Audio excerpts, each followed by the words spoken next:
I pledge allegiance to the flag of the United States of America and to the republic for which it stands, one nation under God, indivisible, with liberty and justice for all.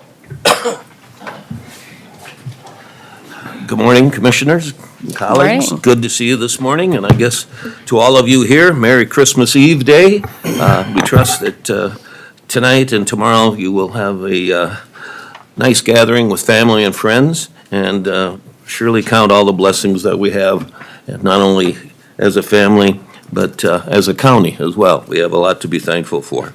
I guess with that, I'd like to welcome all of you that are here in person today, and also those of you who might be following along online and so forth. Glad that you have an interest in Lincoln County government. I guess the first thing I need to do is ask for board action to approve the agenda. Mr. Chairman? Yes. I have a quick announcement to make. Okay, go ahead. What? Thank you. On the published commission report, a consent agenda item 2, there is a mistake on page 2. The checks to Riverside in the amount of $105,765 was included in the total, but the check was dated incorrectly. There is a corrected report on the front table, and it will be published in the next meeting's agenda. Okay, so you'd like that correction put into the agenda? Yes. Okay, thank you very much. With that being said, can we now have a motion to approve the agenda? Mr. Chairman, I ask for consideration of moving 5 through 10 to the front of the regular business items, Okay, items 5 through 10 on regular business to where? to in front of number 1. Okay, to take those items first? Yes. Okay, all right, I'll second that. okay. Is there any discussion? Okay, a motion by Poppins, second by Schmidt. With Alicia, call the roll, please. Commissioner Aaron's? Yes. Poppins? Yes. Landine? Yes. Schmidt? Yes. Gibbon? Yes, motion carried. Next, are there any, need approval for board action to approve consent agenda items? Is there any public input on that? If not, can I entertain a motion? Approval, Mr. Chair.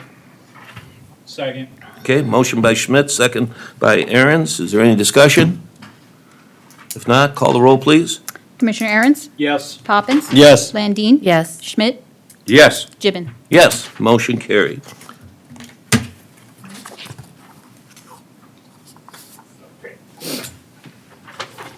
You got this too.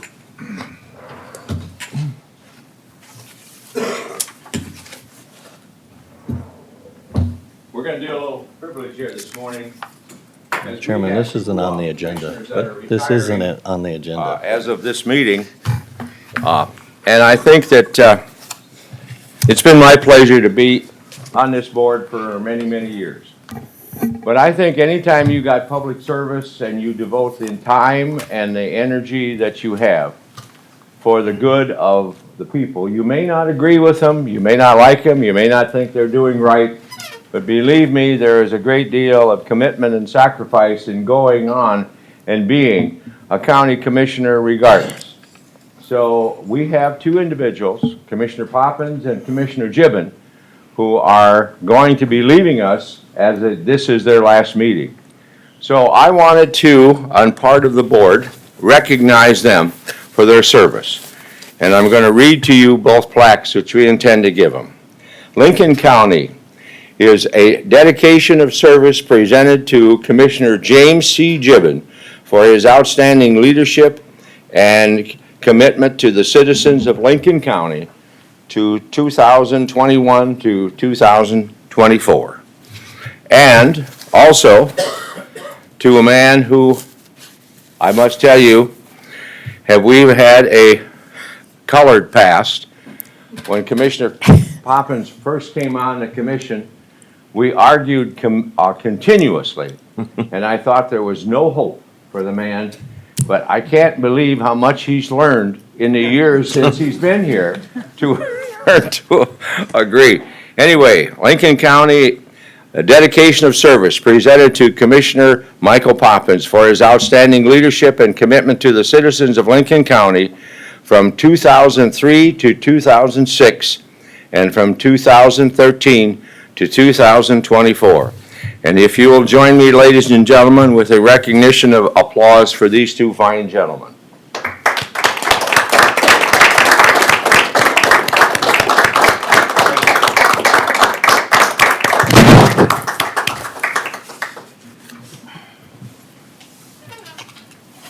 Thank you, Commissioner Schmidt. Now, Mr. Chairman, can we get on to business? Yes, please. All right, very good. We will begin business with item number 5. So with that being said, Toby, I believe that's you.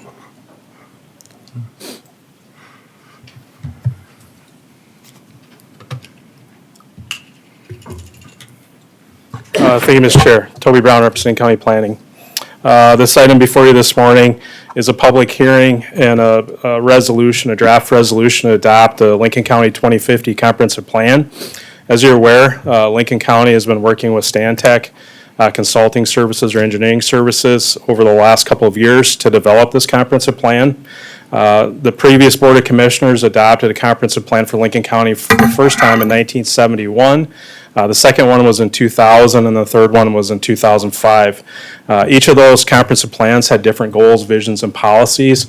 But when we started this process a couple years ago, we wanted to start out with a goal and a policy, and that number one thing was to engage the public or gather input from the public, so really that this comprehensive plan could be a community-driven comprehensive plan, which sets it aside as an ingredient that was really lacking in the previous 3 comprehensive plans. But with that, I believe Tom is on the line. Correct, Tom? Yes, good morning. Good morning. Let me kick this off, this part. So Tom will go through a quick PowerPoint presentation, and I'll just close a little bit and tell you kind of what the action is before you this morning. So with that, I'll kick it off to Tom.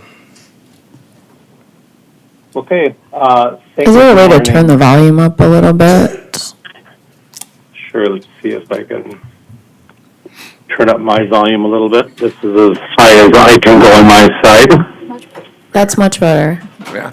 Okay. Thank you. So, sure. Good morning, Chairman Gibbons and Commissioners. Again, as Toby said, I'm Tom Berry, Senior Planner with Stantec, who has been involved throughout the drafting of the comprehensive plan. Today's agenda is really the plan overview and the public hearing for the comprehensive plan, and if the board so chooses to adopt the plan. I'm going to briefly walk through the sections of the update to the comprehensive plan, and to refresh the board, the sections of the plan update include, and I'll just read off these slides, or off the bullets. There is the introduction, there's a description of Lincoln County, a demographic conditions section, section on infrastructure, schools, parks, and open space, land use, public policy framework, plan implementation, references, and then the Appendix A of community engagement. With that, I'm going to actually jump out of order here and talk about the Appendix A, that community engagement.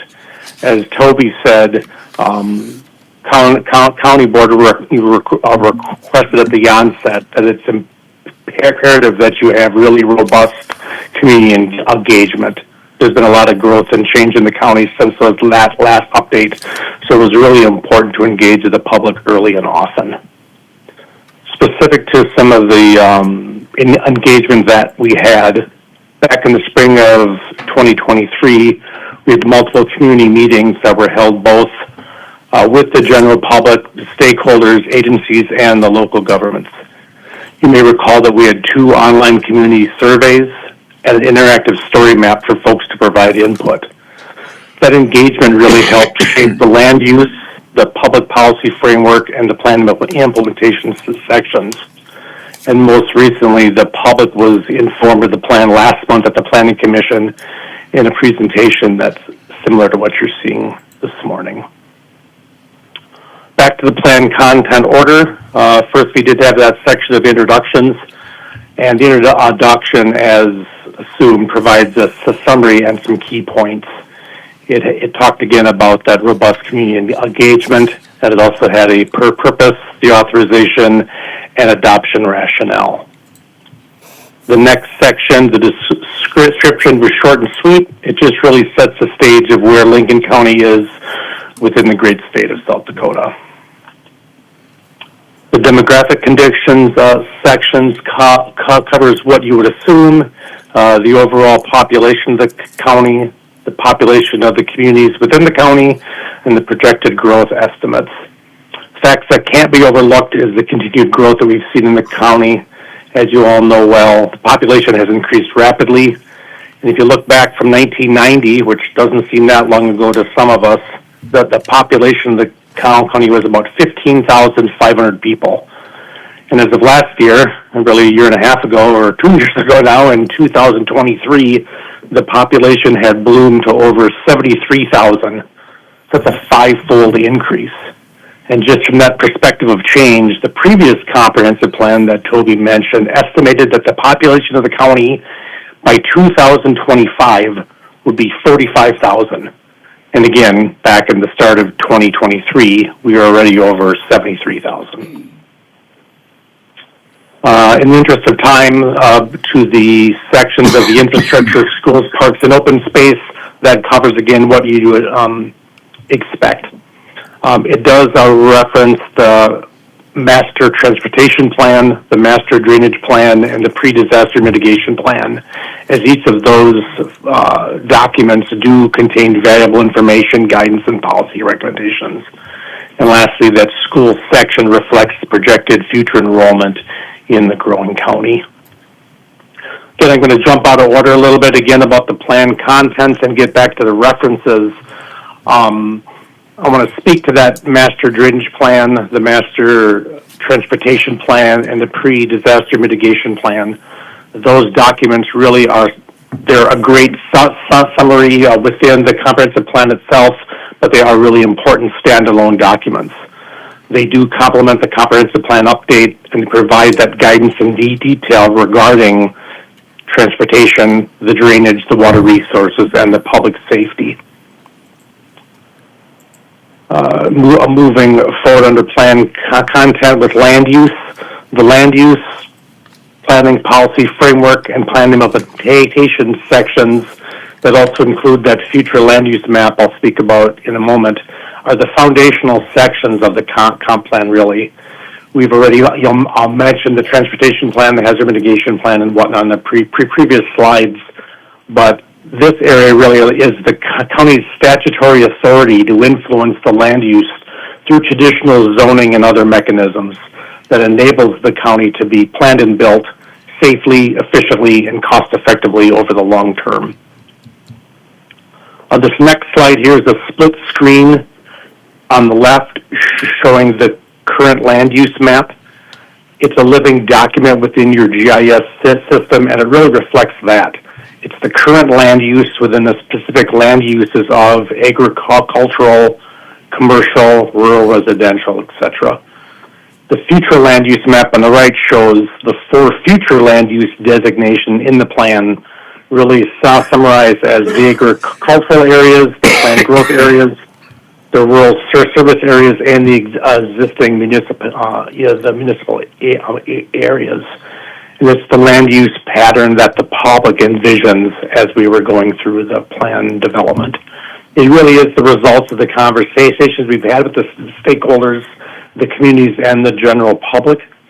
What's interesting is, and really great, is the general public said they wanted to keep the rural areas to stay rural, and they wanted the urbanized areas to manage their growth. Folks had said across the board there's nothing really wrong with growth, just growth in the urbanized areas. And therefore, that pattern of the future land use map is to help guide growth to and near the cities in those planned growth areas. Again, keeping the rural areas rural and having the urbanized areas manage their growth.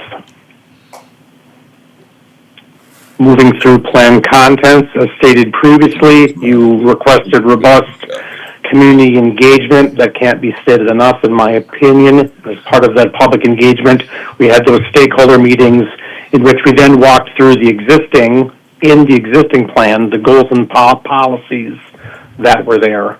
One of the outcomes of that community engagement was a reduction or refinement of the number of goals and policies that were in that plan.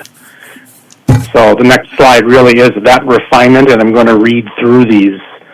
The main goal, 7.1, is to ensure the rural areas of Lincoln County remain rural to the greatest extent possible, and that growth is planned in a deliberate and measured manner, so that Lincoln County continues to be one of the most desirable counties in the state of South Dakota to live, work, and play.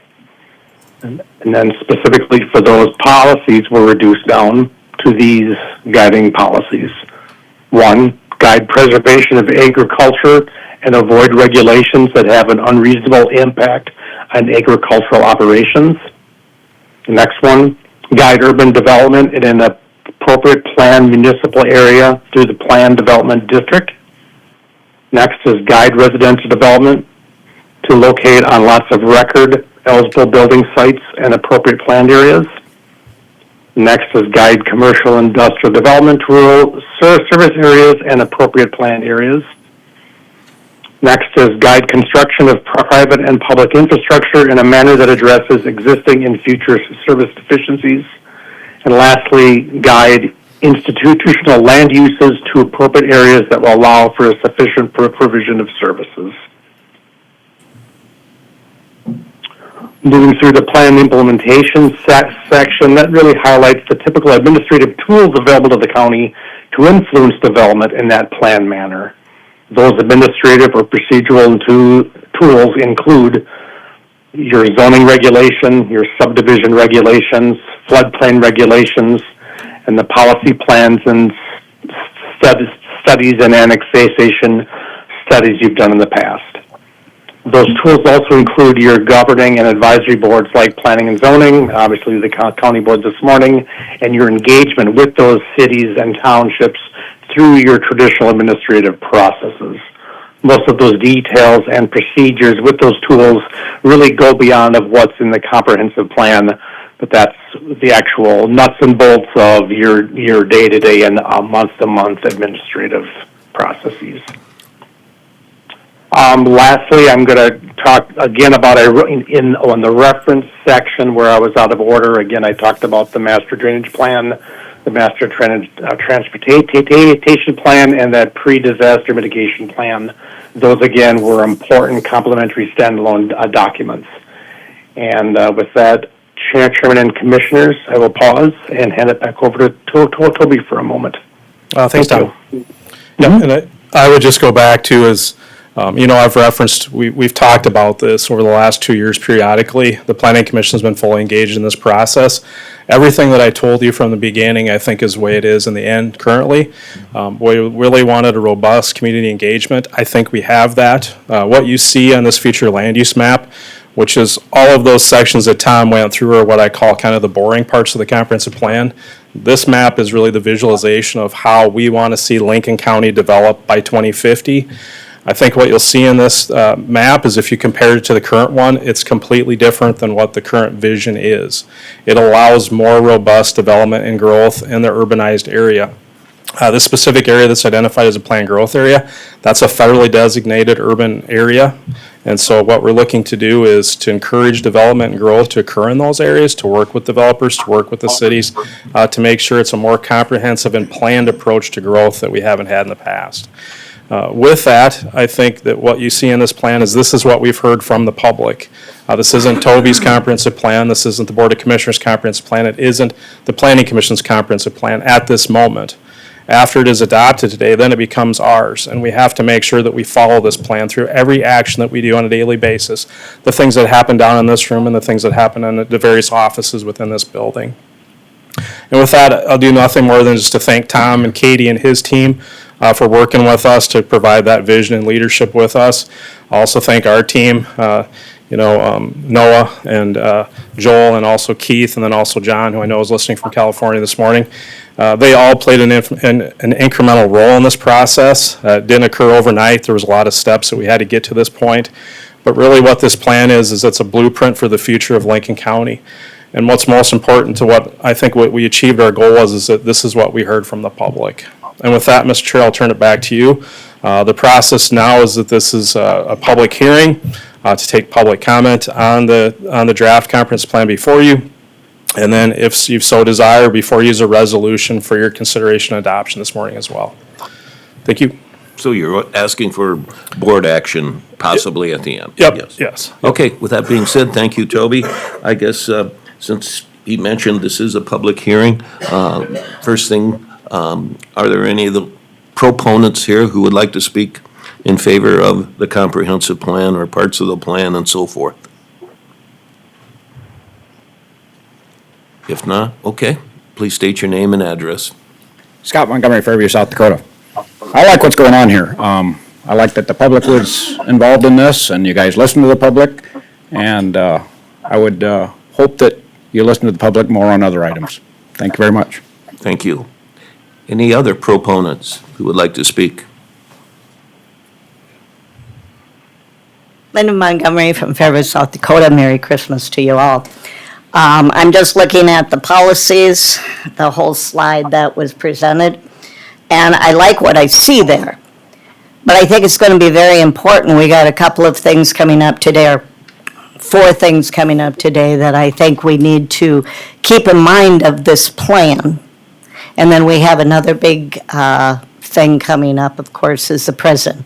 And I think between the pipeline and the prison, we have to look at these policies. And, you know, it also said in an appropriate plan, development of, you know, we got to remember our agriculture and we got to remember these, how many were there?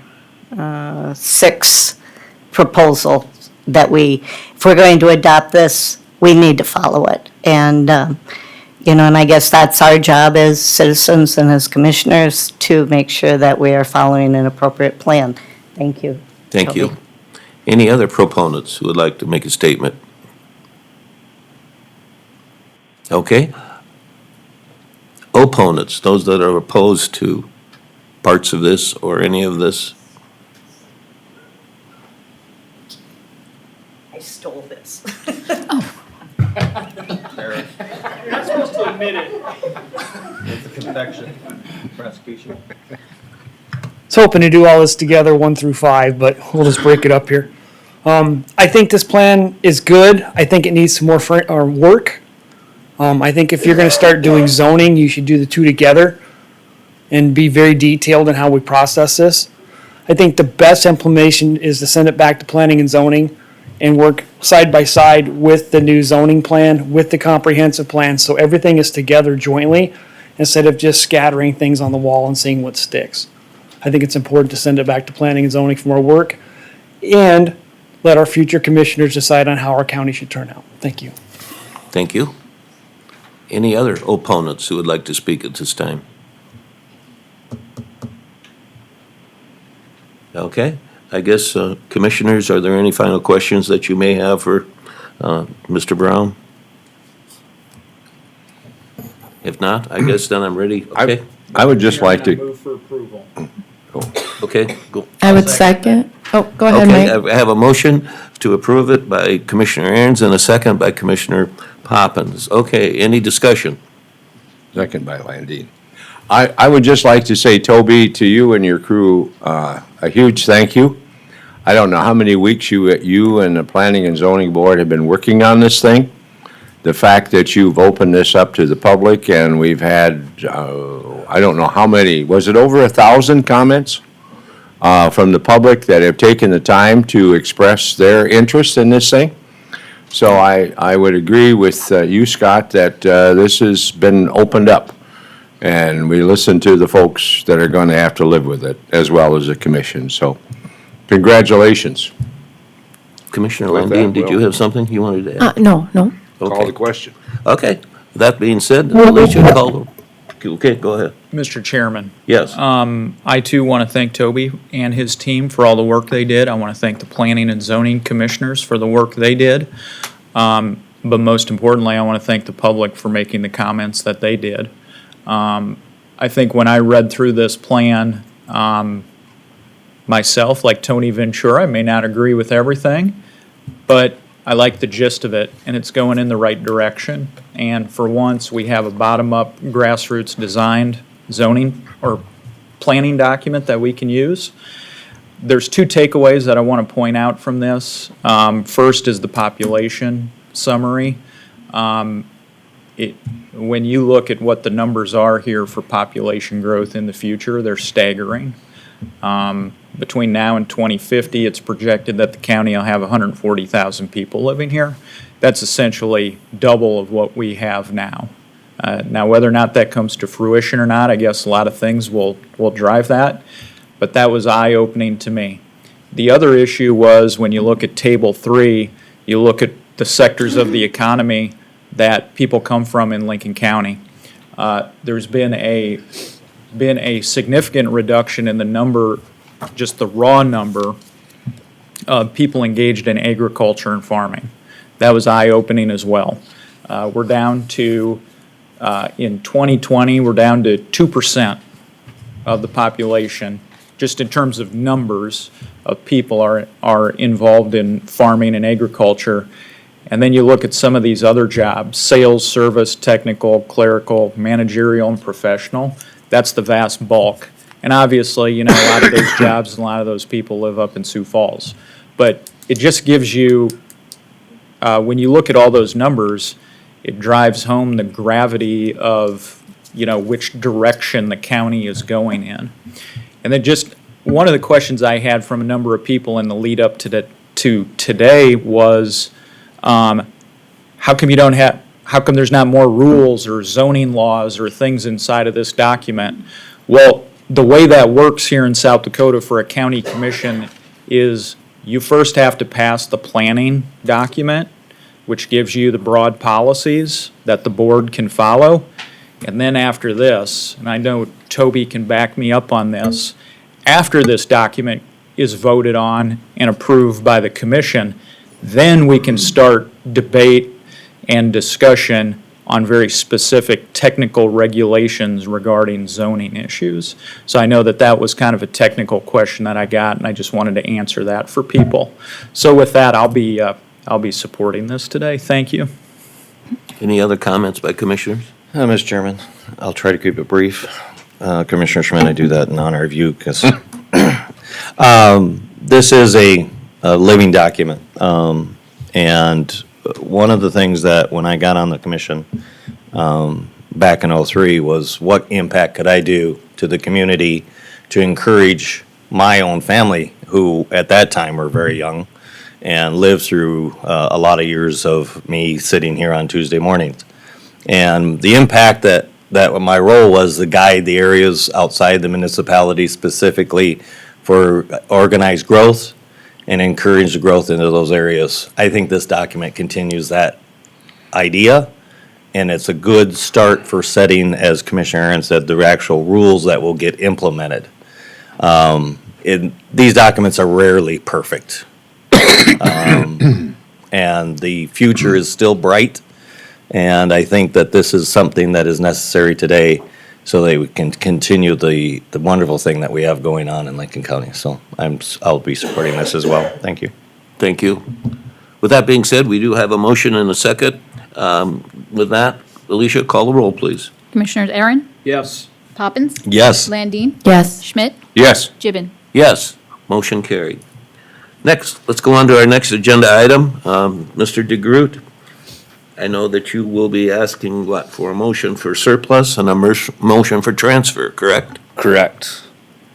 If I can get down to it here.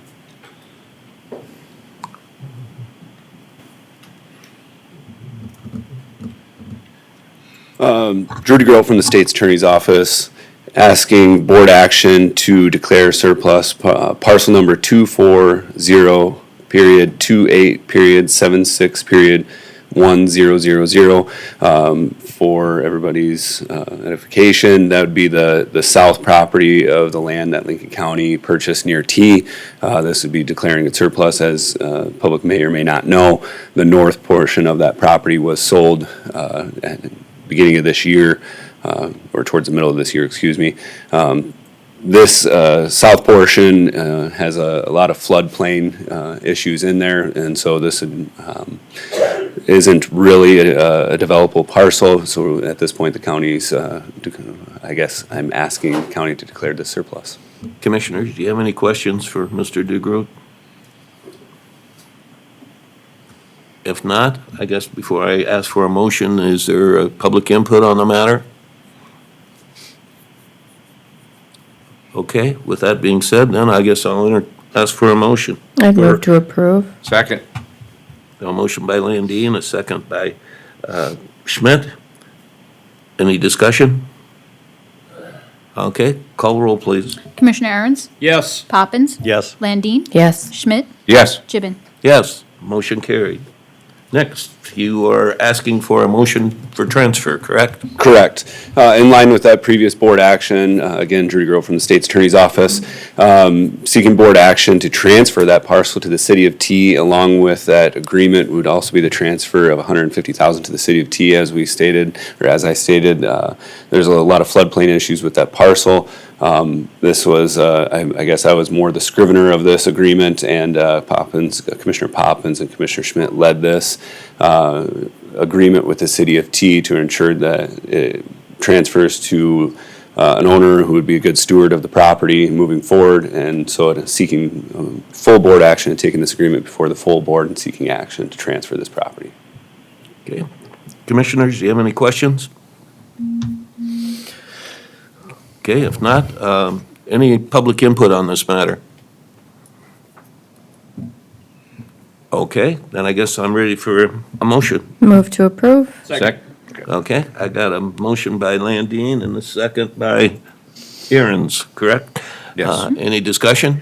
Mr. Chairman, this was a second part of objective back a few years ago of acquiring that area so that the impact of future development, although could be difficult, was not impossible, and any development in that area would be a detriment to what has been a history of issues of lowland flooding.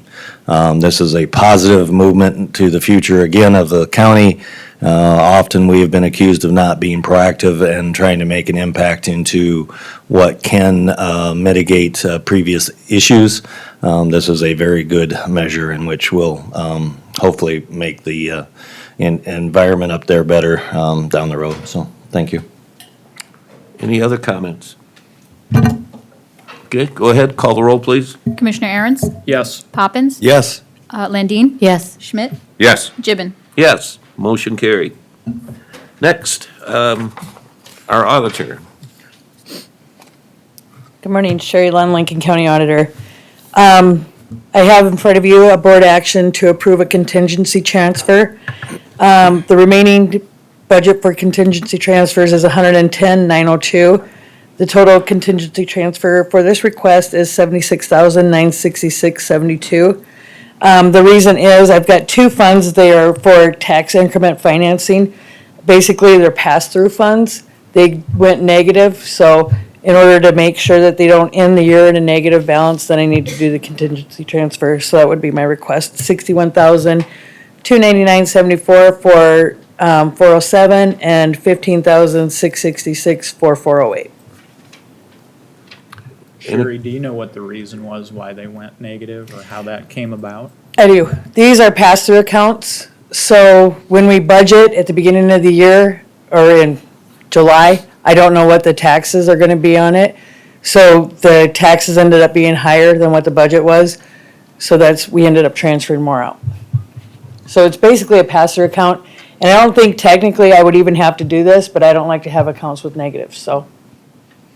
Thank you. Any other commissioners have a question for our auditor?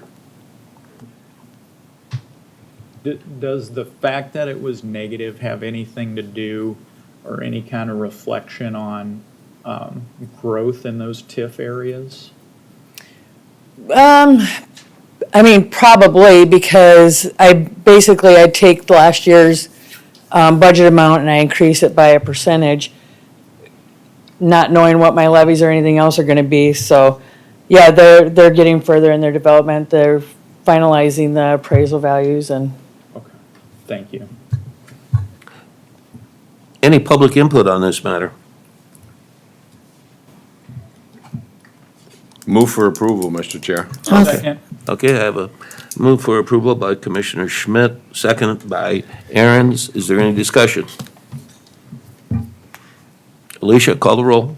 Commissioner Aaron's? Yes. Poppins? Yes. Landine? Yes. Schmidt? Yes. Gibbon? Yes, motion carried. Next, Madam Auditor? So my next action, if you'll remember from 2 years ago when we had our audit, we got a written comment because we had more than 40% cash unassigned. This would be to assign that cash so that we stay underneath that 40%. It's per state SDCL 721-18.1. At this point, and we shouldn't have anything else coming out, we could have more money coming in. We have revenue over expenditures in the amount of $481,671.66. My original request was to do 3.5 million to the road and bridge assigned balance. But I'm wondering if it wouldn't be better if we put in, this is how the balance sheet looks from before.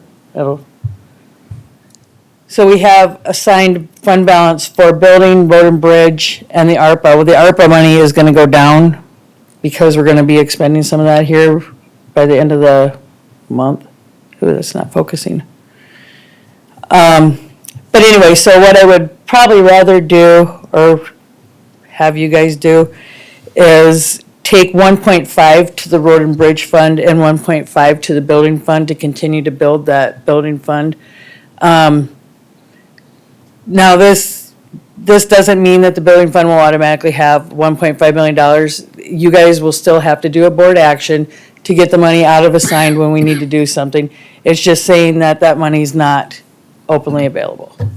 Where did you just say the 1.5 from the highway and what else? So I want to do I'm recommending 1.5 to the road and bridge fund, assigned fund balance, and then 1.5 to the building. To the what? The building, for Building, building okay. purposes. Okay, thank you. Are And there then any questions for our auditor? when we do that, it'll take us down to 29.87%. Probably a very conservative number, but we still have 6 days left of the year, and I don't know what revenues are going to be coming in. Okay, any questions for our auditor? Mr. Chair, Yes. Madam Auditor, what's the penalty for having over 40%? Well, we get a written comment. Once you get a written comment, then you start looking at your funding, if you have to do debt bonding and you lose your bonding rating.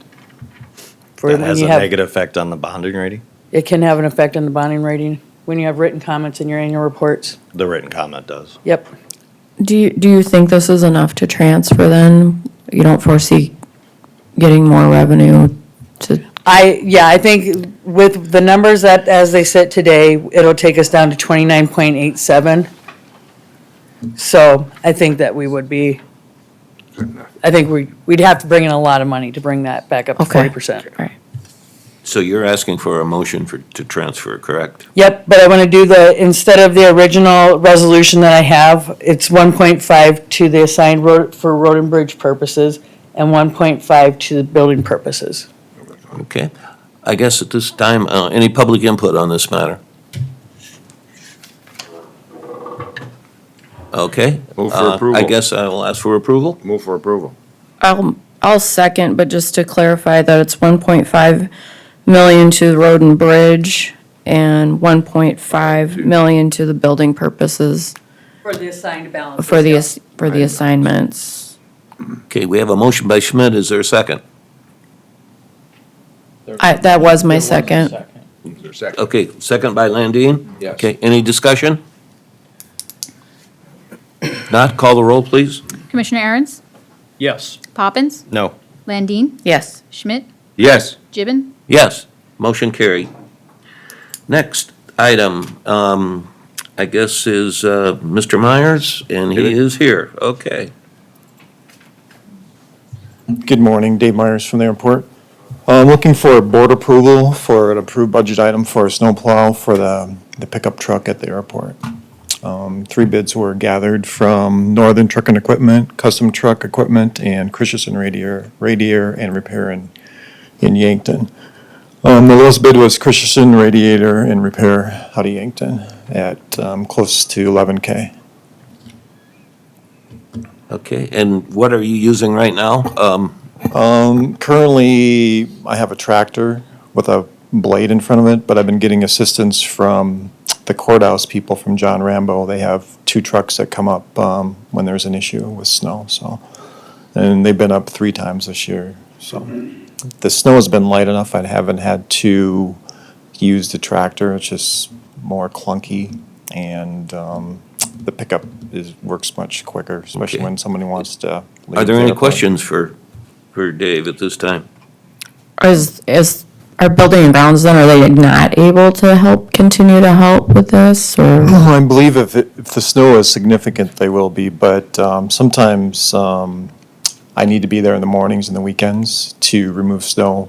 Traffic does leave, air traffic does leave at those times, so I'd get a head start on before they would be able to come up there. Was this a budgeted item? That's correct. For 2025, It's budgeted in '25? correct. Okay, any other questions?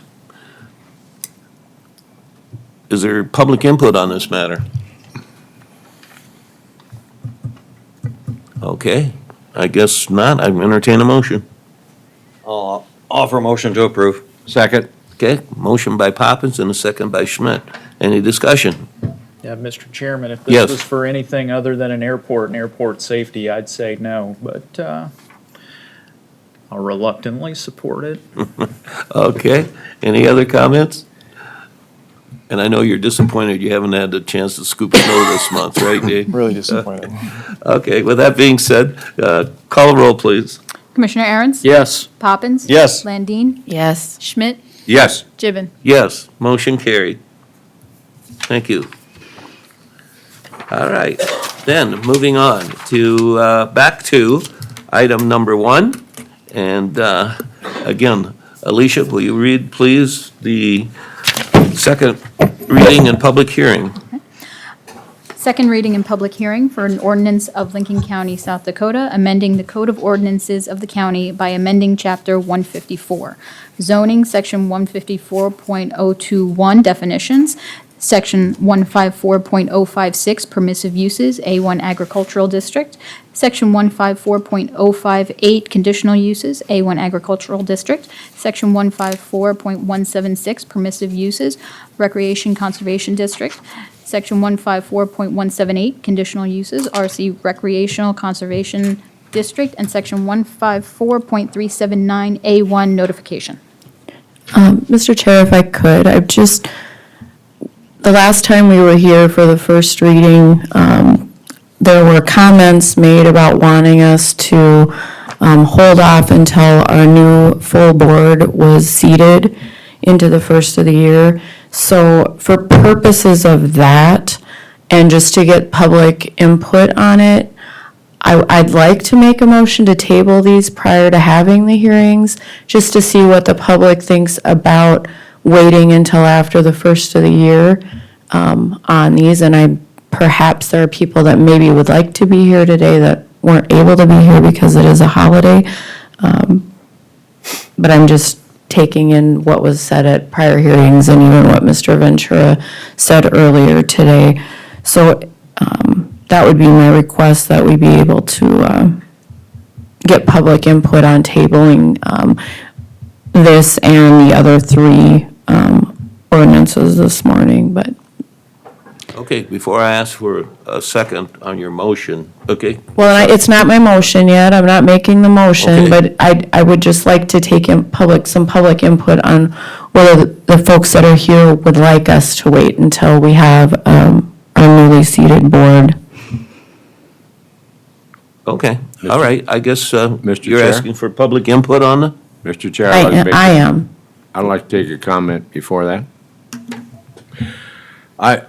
Commissioner Landine, I would agree with you. I think we have wrestled with this situation for a long time. And it seems to me that we have 2 new commissioners who are coming on, who are going to have to live with what we pass for the next 4 years.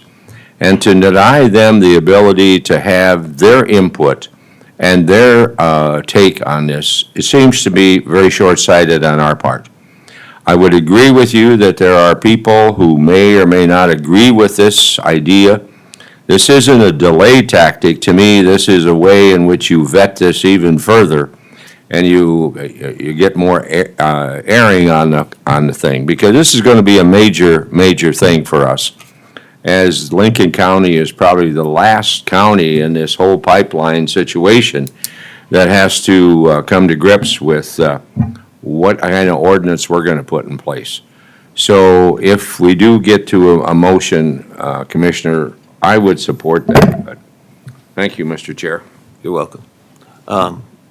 Mr. Brown, your thoughts on this?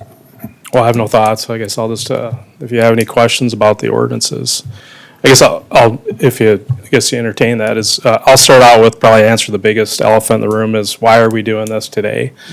So it's county policy that we schedule public hearings for your third meeting of the month. That just allows us to make sure that we meet the state requirements for publication. It also allows us to make sure that the public's duly notified for these things. Realizing this is it's not a holiday in the terms of Lincoln County. You are meeting today, as well as the staff will be working until 5 o'clock today. Administrative staff will be working until then. But what's before you today is 4 ordinances. Each of those ordinances are different frameworks for amending the zoning ordinances of the county. You can't adopt all 4 of them. You can only adopt one of them. If you adopt all 4 of them, they'd be conflicting. If you adopt 2 of them, they'd be conflicting ordinances with that.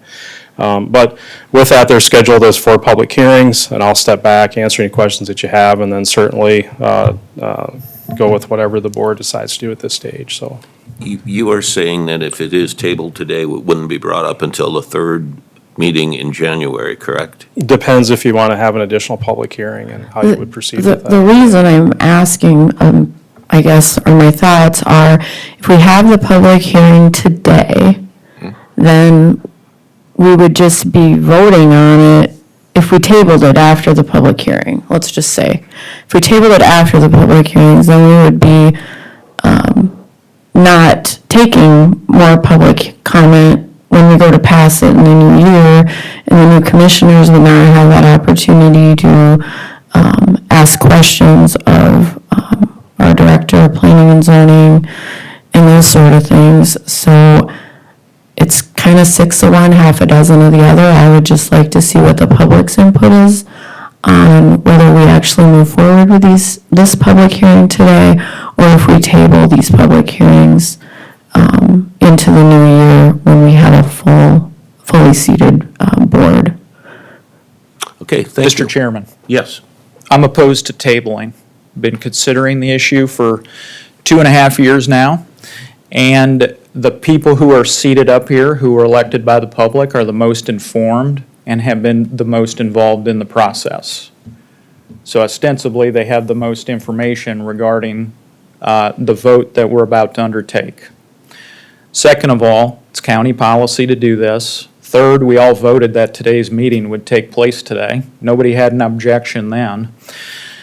Fourth, I don't want to put the personal needs of the new commissioner-elects, no offense, ahead of the process of creating public policy. Just like if folks remember when Donald Trump got beat by Joe Biden, you know what the incoming administration told Donald Trump?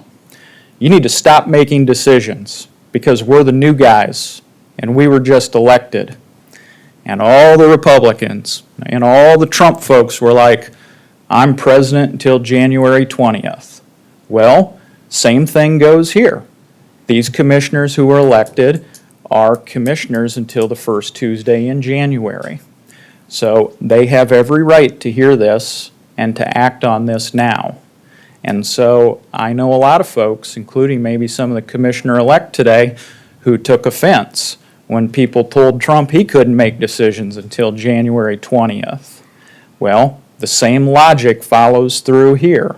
These folks were elected to serve till the first Tuesday in January, and after that, you're going to have a tremendous loss of institutional knowledge gained from going to the meetings and everything else.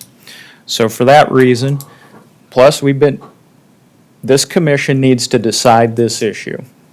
Rightfully or wrongfully, it needs to take input, It needs to take charge. It needs to take leadership on the issue. May not agree on what it's going to be, but the decision is on our laps. I think we should move forward. Thank you. Thank you. Any other commissioners have a comment? Mr. Chairman, my only comment can be regards to tabling. I don't think it's prudent to table it at this time. I cannot vote on this. I cannot discuss the merits of any of the ordinances in front of you because of a conflict. That conflict has tore at me drastically because this is a very important issue, but it was not by my choice. I was not looking out to be conflicted out of this thing. It's an important issue for the residents of the county, my family personally. I am definitely impacted by it, so I am not going to discuss any of the ordinances. But tabling it, I disagree. Commissioner Aaron's made some very valid points. There's people in the audience, even my family, who have come to witness a historic day where they get me back permanently, they think. They have gone through a lot. And for those that ever serve in these roles, even down to local school board, it affects not just that person, it affects their whole family. And so with that, I will sit here until, if there is a motion for a tabling, in which I will take action on that, but the rest of it I will not. Thank you. Thank you. And make no mistake, I am ready to vote on this today personally. I just would like some public comment on if we're being asked to table it, because it makes more sense if we're going to have a public hearing and then somebody asks in public comment to get up and table it, that, okay, well then we're going to table it to the next year and then the new commissioners will be here. So I was just trying to get out in front of that. If nobody wants to do that, that's fine, but I wanted some public input on whether the folks that are here are asking us to wait until the new year when we do have a fully seated board. That's my request. Mr. Chair? Yes. With all due respect to Commissioner Aaron's, we can all vote, whether we vote today or whether we vote 3 weeks from now. I don't understand the difference. I look around there, you got 4 votes here going on. It seems to me that I'm not going to vote on any of these today, so you can chalk me off. That leaves you 3 votes to pass some of the most important piece of resolution that you're going to have to do for a long, long time. So therefore, I think it's incumbent to get 5 votes on 5 commissioners that may argue, they may not agree on any of these things, on what setbacks they may have or which one of these resolutions they like. But I think it's incumbent to get 5 rather than they pass it on a 3-1 vote. Okay, thank you. I will honor your request, Commissioner Landine, and provide and ask for some public input. Again, limit your comments to 3 minutes and limit them to the ordinances in question, but I will do that. And go ahead if anybody has a comment to make at this particular time. Hey, Mr. Chairman? Yes. I think if you're going to do that, you should consolidate agenda items 1 through 4 so that any comments people make can be equally applied to all agenda items, because if we vote on one and then you vote on the other, and then that may not go. So what you need to do is you got to have the clerk read all 4 of these, and then they'll all be teed up, and then the public can make their comments as to all of the agenda items as opposed to just one. Do you see any issue with that, Drew? No? Okay, I definitely would support that, because I think it's gonna be hard to differentiate testimony if we take them individually. Mr. Chairman, Okay, yes. my comment will be is the new board will have the authority to hold another public hearing if they so choose. So to deprive the individuals to speak today that have come would be a disservice. So if it is that no action is taken, it still sits on the table, and then the new board can designate a new public hearing. That doesn't preclude from opening more testimony. So I don't see any negative with allowing people to go ahead and give testimony today, and that will become part of the record. And maybe everyone can come back the next time you would do a public hearing, but maybe there's somebody here that can't speak the next time. So if you end up with less than 3 votes, it stays on the table and the new board can hold an indefinite number of hearings if they so choose. So, thank you, Mr. Chairman. Okay. Drew, is it okay that we read all 4 ordinances at this time? Okay, clerk, will you please, you read the first one, will you read 2, 3, and 4, please? Absolutely. Second reading and public hearing for an ordinance of Lincoln County, South Dakota, amending the Code of Ordinances of the county by amending Chapter 154. Zoning, Section 154.021, definitions, Section 154.057, permitted special uses, A1 Agricultural District, Section 154.058, conditional uses, A1 Agricultural District, Section 154.177, permitted special uses, RC Recreation Conservation District, Section 154.178, conditional uses, RC Recreation Conservation District, and Section 154.379A1, notification. Thank you. All right, read item number 3. Second reading and public hearing for an ordinance of Lincoln County, South Dakota, amending the Code of Ordinances of the county by amending Chapter 154 zoning, Section 154.021 definitions, Section 154.058 conditional uses, A1 Agricultural District, Section 154.178 conditional uses, RC Recreation Conservation District, and Section 154.379A1 notification. And item number 4. Second reading and public hearing for an ordinance of Lincoln County, South Dakota, amending the Code of Ordinances of the county by amending Chapter 154, zoning, Section 154.021 definitions, and Section 154.136 permissive uses, I-1 Light Industrial District. Okay. Commissioner Landine, you wanted just input on the public if we should deal with this today, right? No comments on the possible pipelines or distances or so on? Well, that was my request, but I don't want to delay things either, so I was trying to get out ahead of it. So, yeah, I mean, if we could take some comments on that first, I think that makes sense. And if it's clear that the public wants us to move forward, then I think we move forward. Okay, I guess we'll take some, Drew, is that all right? We'll take public comments on those here, whether or not we should move forward, and input, please. Please state your name and address.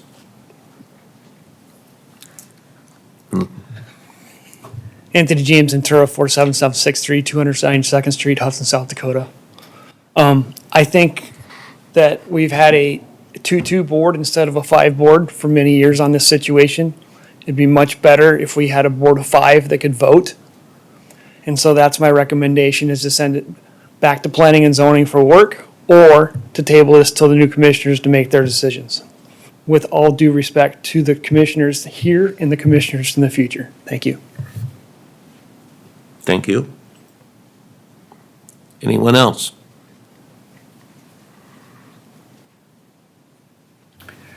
Scott Montgomery, Fairview, South Dakota.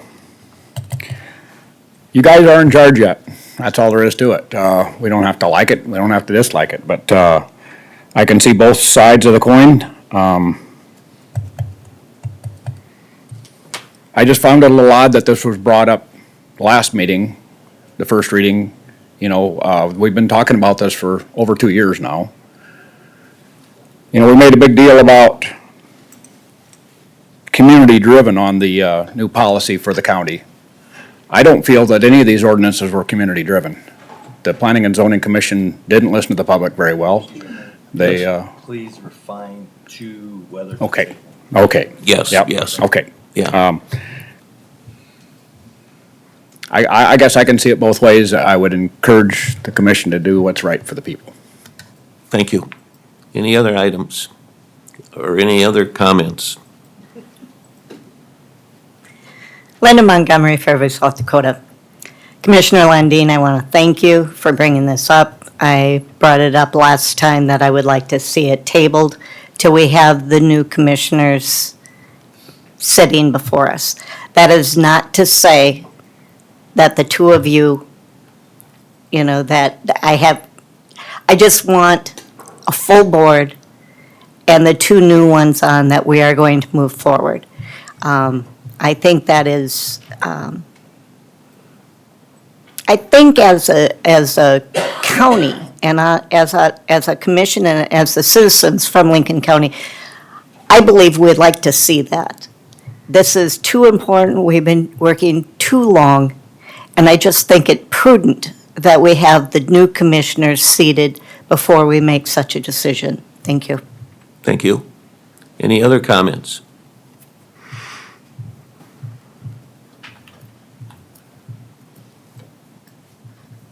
My name is Rachel Clay. I've lived here my entire life, and I don't have a lot of information on this. I know I don't necessarily agree with carbon pipelines.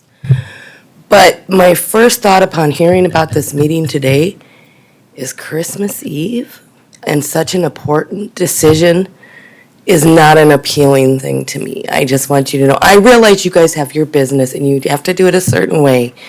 But as a normal Joe that doesn't really get into politics that much, it was like, really? Christmas Eve. It's the worst possible day you could make this big of a decision for the people in this county. Honestly, I just had to say, I know you guys have a job to do. I really do. I understand that, and you try to do the best you can. We all do. But it just doesn't feel right to make this big a decision on Christmas Eve for everyone when so many people are distracted. So many people have other things to do. They can't be here to voice an opinion. I'm sorry, but it just feels very wrong to me to do this today. As a person, I think this just is not right. That's all I wanted to say. Thank you. Michelle Jensen, Lincoln County, South Dakota. Thank you guys all for all your work on this, but I do think there is some wisdom in postponing this vote. It is a tough day, it is a big decision, and having a full board of 5 seems like it would be a very wise idea to me. So, thank you guys. Any other comments? Now is your chance. Chris Johnson, 615 East 3rd Street here in Canton. I'm in favor of tabling this. I just think it's the wrong time. I think the new boards who we're going to have, that they're going to have to deal with this. They're going to have to wrestle with it. We've wrestled with it to this point. We haven't gotten anywhere except where we're at now. We didn't get a resolution. Let's let the people that's got to live underneath it handle it. That's my opinion on the issue. Thank you. Thank you.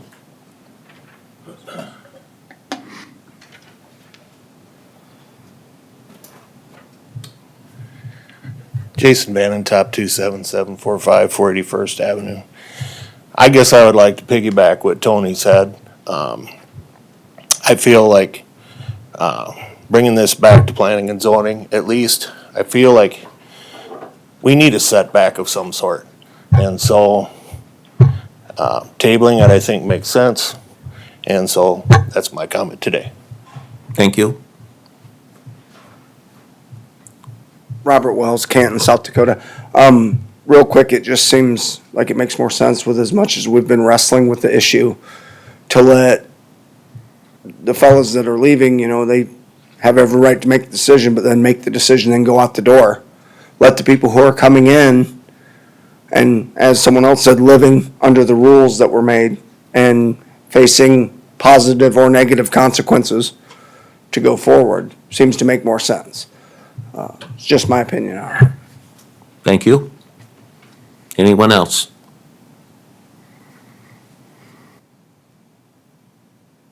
Okay, I guess I'll close it then. I guess at this particular time then, as a commission, I'm open to entertain a motion of some type. I would move to, based on the comments that I've heard today, I would move to table this public hearing until after the first of the year, and whether that meeting is on the third week that we meet in the month of January. I probably would like to do it sooner than that, but I'd like to hear the other commissioners' thoughts on that. Is that a motion, Commissioner? That would be my motion, yes. I will second that motion, or second that. Okay, we have Motion. a motion and a second. Is there any discussion? Mr. Chairman? Yes. My stance still saying there's no detriment to going ahead and allowing people to testify. Thank you for turning my mic on, whoever did that. And it allows those that are here that may not be able to come and can extend even more testimony into the new year. A vote doesn't have to take place today. Obviously, I'm not voting on it. But I absolutely don't see any detriment to going ahead and having testimony today. For those that have come out, there has been some criticism of holding it on Christmas Eve, but I can tell you that if it wouldn't be that it was Christmas Eve, two people that are in the audience wouldn't have been able to be here anyway, otherwise. So there's pros and cons. There's always pros and cons. So the pro here is everyone here can testify.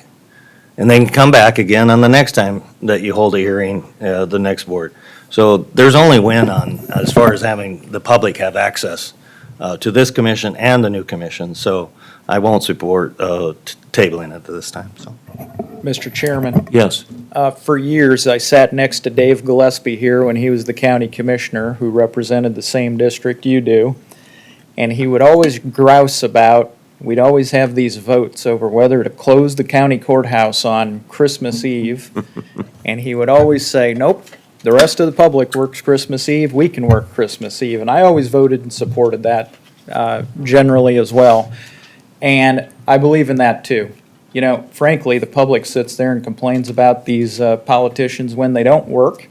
And now the public complains when we do work.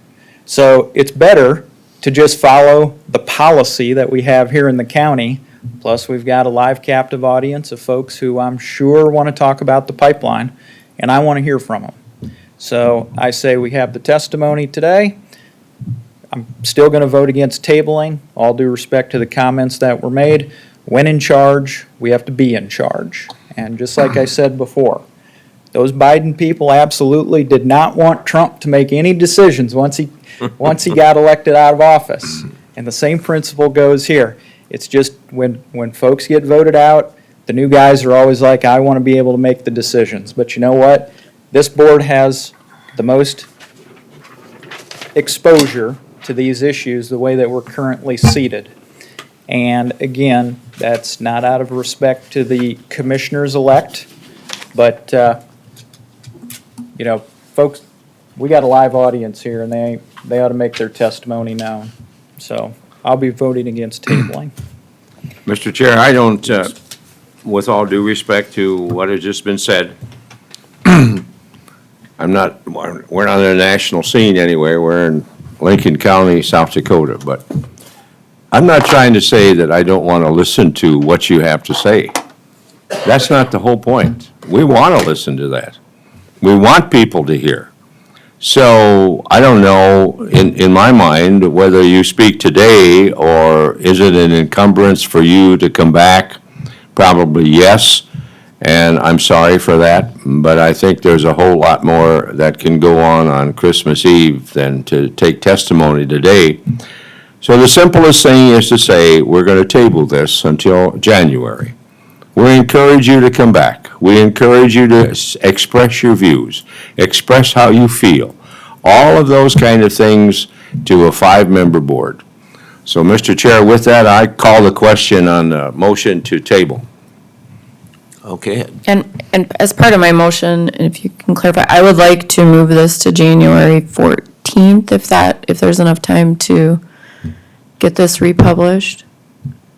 I'm not going to be here for the 4th meeting in January, so I just want to put that out there. Or for the 4th week in January, I should say. For publication reasons, it has to be the 3rd. It would have to be the 3rd. Well, then, I won't be here, but, which I'd like to be here. So then we could do it in February, correct? Okay, that would be my preference then, so that I can be here. Drew, have a question? With the importance of this thing, does it have to be on a commission day, or can we designate a special meeting of the commission other than a Tuesday?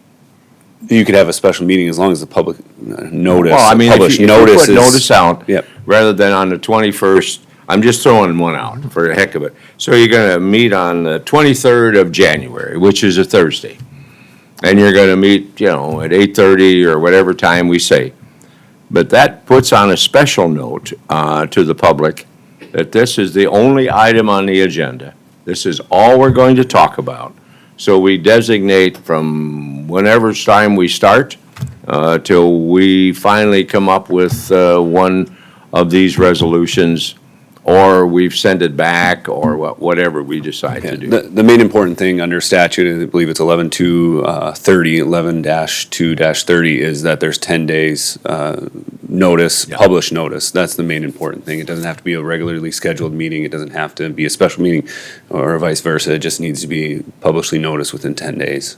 So why, then I don't understand why we couldn't do it on the 14th. Because we need to authorize publishing, and so. Oh, gotcha. So, Okay, yep, through a resolution, so that's why.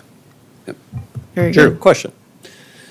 Yes. Hi, not trying to make it difficult, but I think we've spent more time discussing whether to table this or not versus letting the people speak, which is what we're supposed to be doing as commissioners, letting people speak. So I encourage this board, let the people speak today and make a decision in the beginning of next year as to letting them speak some more. Do whatever you want, but there are people here today, let them speak. End of discussion. Thank you. You said you had a question, I guess. I just wanted to see if you correct me. There's Okay. nothing that precludes them from extending discussion into the new year. Mr. Chair, the motion was to table this until a designated time, in January. Do we have to say a designated time, Drew?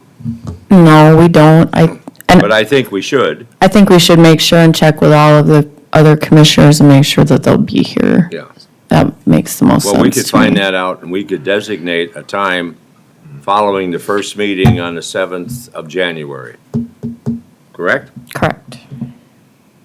I don't know if there's any rush to judgment, but we can, I think all the commissioners will be here for swearing in. And at that time, we would designate when we were going to have this hearing. So the motion is to table this thing until a table. And I would say table this until we designate a time on the 7th of when we're going to hold a public hearing, if that's. Well, That- what was your motion, Commissioner Landine? The motion is to table, and then we can, after the first of the year, we can pick a date that works for everyone, and republish. Okay, there is your motion. There you go. And then Commissioner Schmidt, you second that? I seconded that, yes. Okay, so the motion by Landine and a second by Schmidt. Any discussion? Yeah, Mr. Chairman, we now have spent more time discussing tabling than what we've discussed the meat and potatoes of the actual policy. That's no lie. We have sat here and discussed tabling more than the policy, and now the vote is, well, let's talk about the policy in the future. Lincoln County residents want to discuss what the policy is going to be, not this strategy of letting the newly elected people vote on this because they have certain predetermined views on it, and that's what determines the vote on it. Let's just lead and let's start the discussion now. Thank you. Any other comments? Okay, call the roll, please. Commissioner Aaron's? No. Poppins? No. Landine? Yes. Schmidt? Yes. And I knew it would come down to this, but anyway, I do believe, number one, as someone who was part of the Lincoln County Carbon Dioxide Transit and Storage Advisory Committee, I was someone that spent a lot of time on this, and I do believe that the amount of time that I spent on it, and many of the members that were volunteering, like Mr. Ventura and I guess Mrs. Sweeter, and I know I'm forgetting names here, Eric Scott and so forth. We felt very competent in what we had done. I know there's things both ways, but I guess at this particular time, I would like to move forward. We've got people here, and so I will vote no. With that, Mr. Chairman, I'll be stepping down. Thank you. All right. Let's You're get, leaving? I am out of here. And no other business after this, correct? Nope. okay. Merry Christmas, Mike. Let's go ahead and the first item was read. I believe all four of them were read. Do we deal with these one at a time, Toby? Or can we deal all four of them, so forth? You could deal with all four of them individually, might be easier. Individually? Well, it's up to you guys, but it might be easier to just to discuss each individually. Here's and I'm just gonna throw this out here. Folks are gonna get up and they're gonna wanna talk about all of them when they're up here, and you're gonna have to keep them on task for that one particular ordinance. Okay. And so, I don't have a preference either way. I just think that's gonna be the challenge in taking them individually, is to keep everybody on task, even ourselves on task, on talking about just that one particular ordinance. Okay, so you're saying deal with all of them all at once, correct? That makes most sense to me, I guess. Yeah, Mr. Chairman, I think the public ought, because you saw it when they were talking here about tabling, not even, people have a lot of different comments about a lot of different things, and they're not going to be giving this very rigid, compartmentalized testimony. They want to talk about everything. And I think it makes sense for the commission to hear the testimony as it relates to all of them. In fact, I'm even in favor of increasing the amount of time that people can speak, because, if you did it issue by issue, you'd get 3, 6, 9, 12 minutes. So I could see it from that point of view. But I think people ought to be allowed to come up if we want to increase the amount of time to 6 minutes, so people have an expanded amount of time to be able to speak to each of the four ordinances. I'd also be in favor of that. Okay, thank you. That way we can capture everybody's thoughts and comments about what they think about the ordinances. Let's limit it to 5 minutes. So am I to understand, we're gonna sit here and we're gonna take whoever wishes to talk, and is it your intention that you're gonna vote? So the people that aren't able to hear today, because it is Christmas, Christmas has some special meaning to some people, and I'm not saying it doesn't, but it seems like I share with the young lady who said it was odd to have it on Christmas Eve. It's even odder for me to be doing this right now. But anyway, what about the people that can't be here today because they have family obligations, or they're traveling, or they're doing other things, preparing for a church service or something? So are we going to deny them the ability to get up, or are we going to hear, is this phase 1? And then at some other time, we will hear phase 2? I'm back. I'm just saying, are you really expecting to have a hard vote today? Is that what we're intending to do? Because you got a no vote right here. Well, Mr. Chairman, I seem to recall when we were taking a lot of friction-filled votes on building the new courthouse, and we didn't extend the time then for hearings for people to come and testify, and it was okay with you then, so I assume it's okay with you now. Well, it wasn't Christmas Eve either. Well, it shouldn't matter. People's comments are people's comments. Let these people speak now. Okay.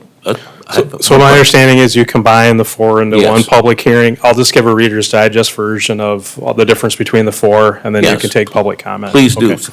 So again, staff's been dealing with this for 3 years. I know the board's been dealing with this for 2.5 years, but the last action that was taken is the Board of Commissioners created an ad hoc committee. That ad hoc committee met, I believe, 6 times. They came up with a framework of 4 ordinances, and the 4 ordinances are presented before you. You remanded it back to the Planning Commission in February of this year. The Planning Commission had some 2 public hearings.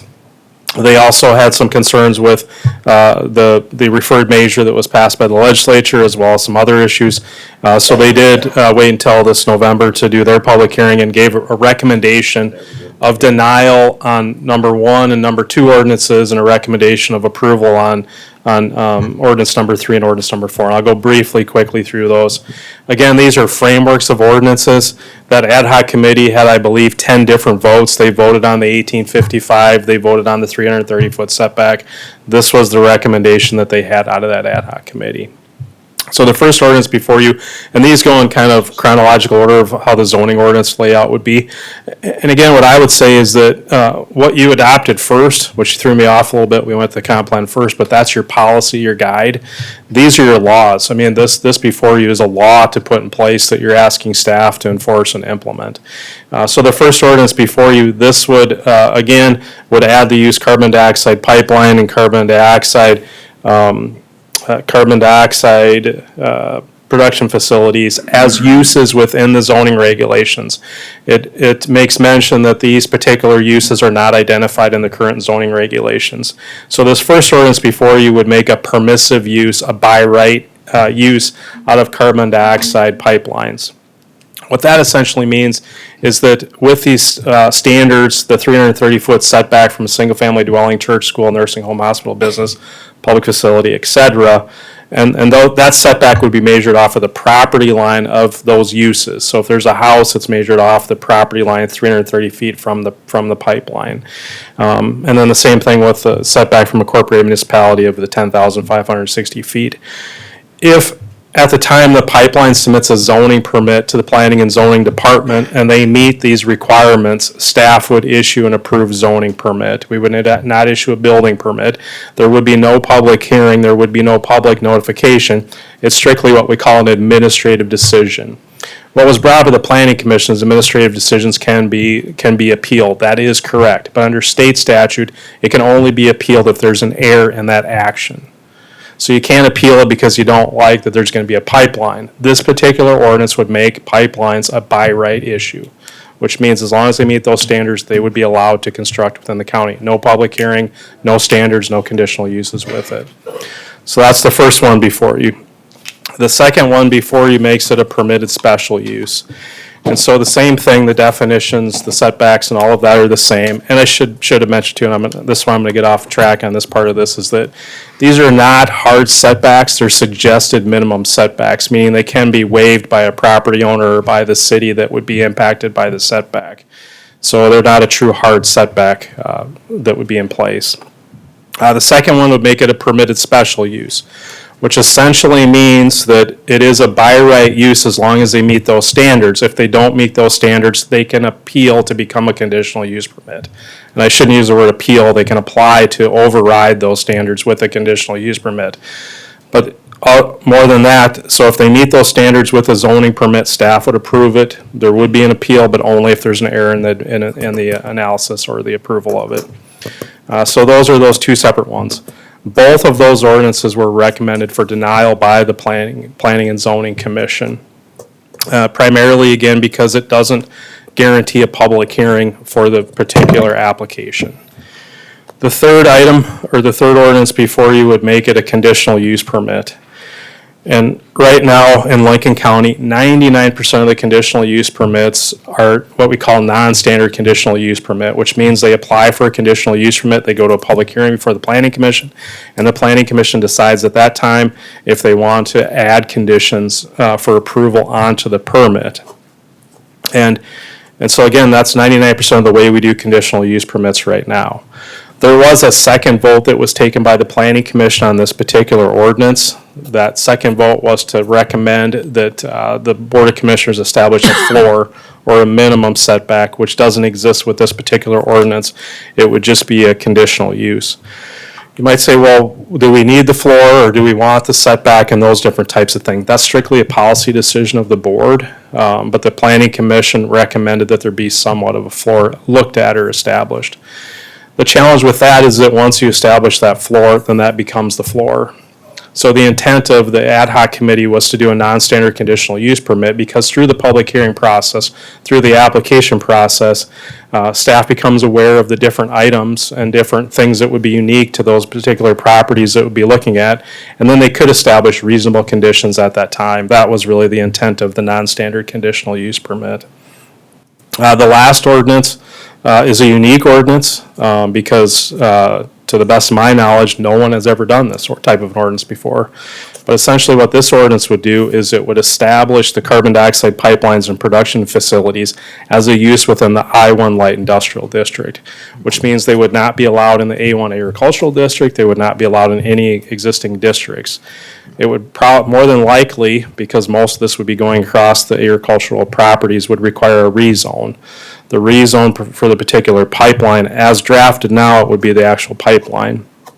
So you would have a strip essentially following the pipeline above ground that would show that this property's been rezoned to I-1 light industrial. The reason that the ad hoc committee, I believe, favored this option and the planning commission favored this option, this is the only option that would get you to a referred petition. So the action of the Board of Commissioners in approving this rezone, number one, it would require two public hearings, a planning commission public hearing and a Board of Commissioners public hearing. But the action of the Board of Commissioners on the particular pipeline would then be appealable to a vote of the public. And so I believe that was one of the reasons that the Planning Commission offered this up as an option or a recommendation of an option there. But not speaking specifically just for the Planning Commission. So that was a real nuts and bolts Reader's Digest version of the 4 different ordinances. They're all unique, as I mentioned at the beginning. You can't adopt all 4 of these. You can legitimately probably only adopt one of them so that you don't have conflicting ordinances to take place. Really beyond everything with the pipeline, really what you're looking at is a framework of these ordinances. Do you want this to be a permissive by right issue that staff approves? Do you want this to be a permitted special use that can be appealed by the pipeline to a conditional use permit and override your standards? Or do you want the third one to be a conditional use permit which guarantees you a public hearing for the application? The fourth one would be, do you want this to be a rezone or a change of zone because you've identified that use as requiring that? And with that, with the potential that that could potentially be referred to a public vote with it. Now, my understanding, ordinance 3 and 4 were the only ones that passed planning and zoning, correct? Recommended adoption, yes, correct, yep. Toby, for all other pipelines in the county right now, what is the use category that they fall into? By right, permissive, So that'd be option number 1. yes. And what was the rationale provided for exempting a CO2 pipeline from that use category from other pipelines? That was a decision of the ad hoc committee. I would like everybody to look very carefully at the definitions in the conditional use ordinance that's proposed, as well as the rezone ordinance that's proposed. They are completely unworkable as written.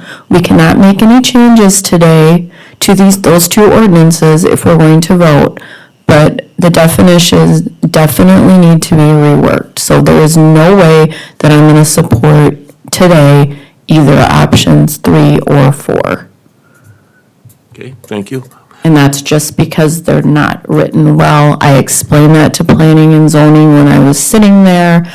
I was a bit baffled, honestly, at their vote to send these up to us with a recommendation without making those draft changes before it got this far.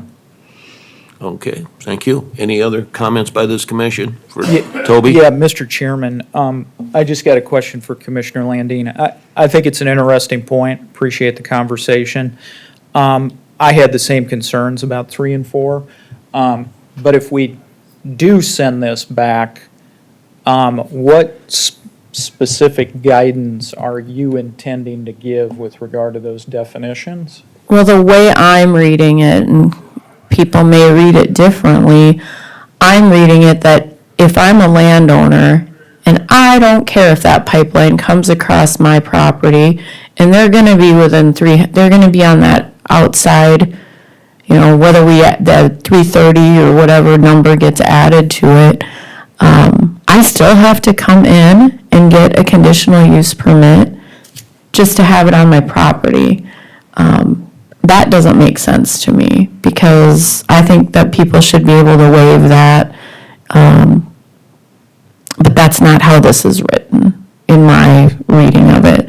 And then on the rezone to a industrial or light industrial, we would have literally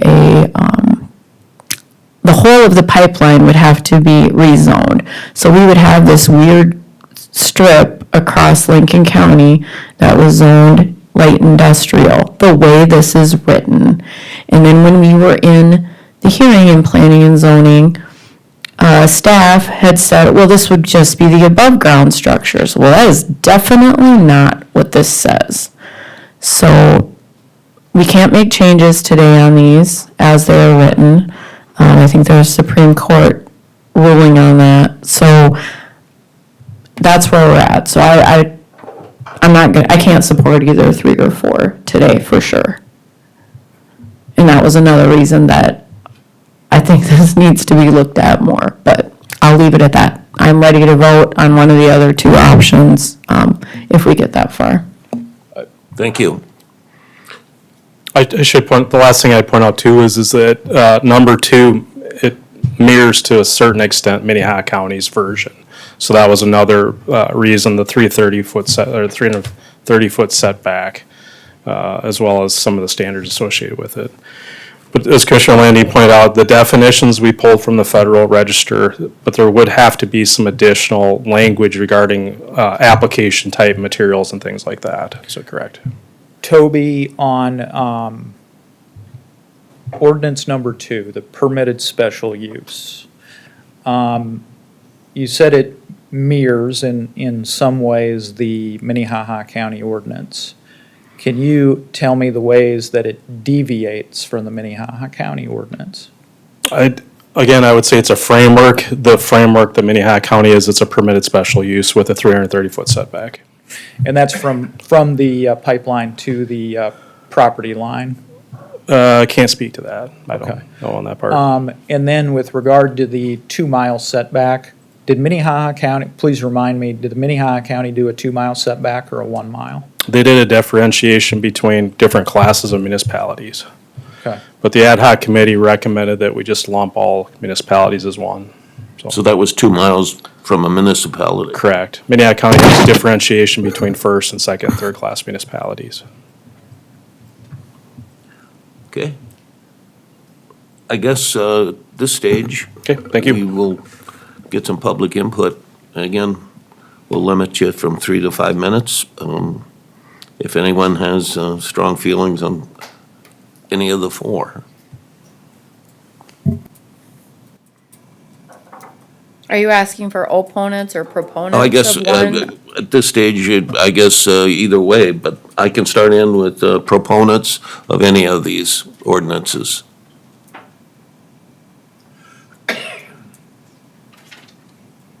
Okay, seeing none, how about opponents then?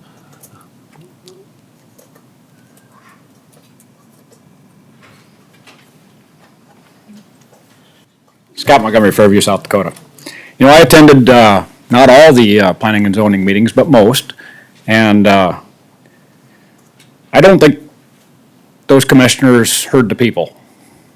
The people aren't in favor of this. The people aren't in favor of the pipeline. The people aren't in favor of having their land trampled over like it's already been done. If you look at RL 21, it was passed in every, well, overruled in every county but one. So people don't want this pipeline. That's just that simple. I mean, we can call it, well, it's just another pipeline. Well, it's not. If you look right here in this county, 2 commissioners were replaced, and I think part of that had to do with the pipeline and the way people felt about it. I don't know of anybody that's happening with these ordinances. Not a, not a single soul. We talked about how great it was that we involved the community for getting this new policy passed for the county, but we don't seem to be so gung-ho on involving the public on these ordinances in the pipeline.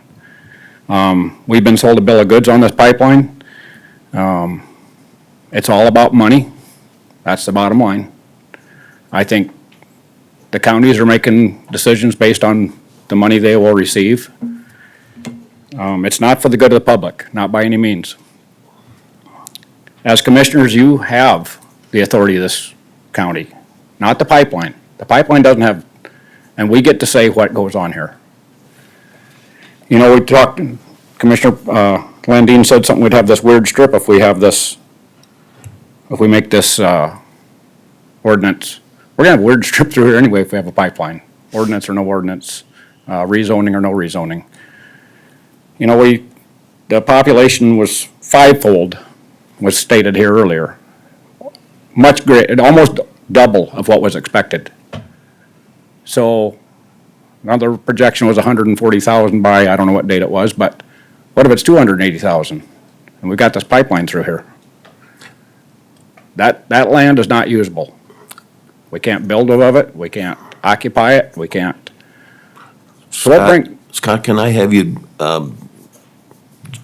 comment on the four ordinances, which one Yeah. maybe you support or don't, or I don't like any of combination? them. I guess that's what I I don't want like the any public of to do, them. is come up here and talk about the ordinances.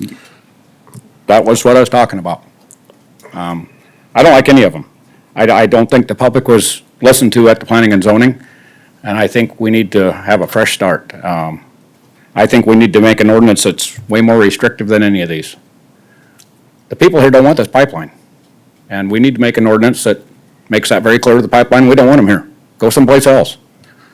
You know, statewide, we don't want them. So let's make an ordinance that says we don't want them. Why would we make it easy for them? Let's take every legal right we've got and tell them no.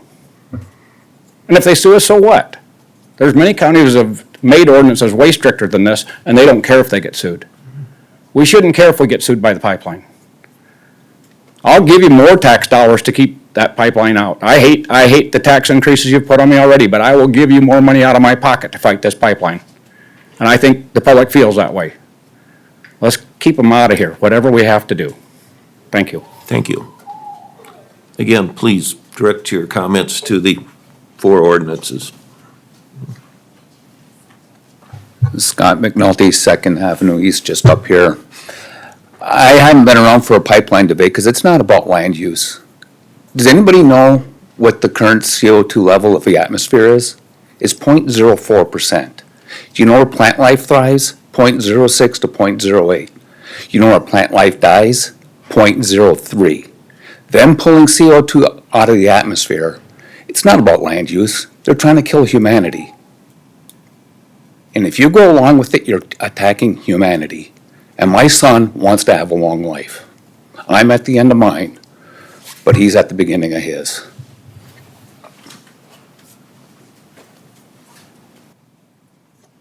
Any others, comments? Please, again, try to direct us on the four ordinances.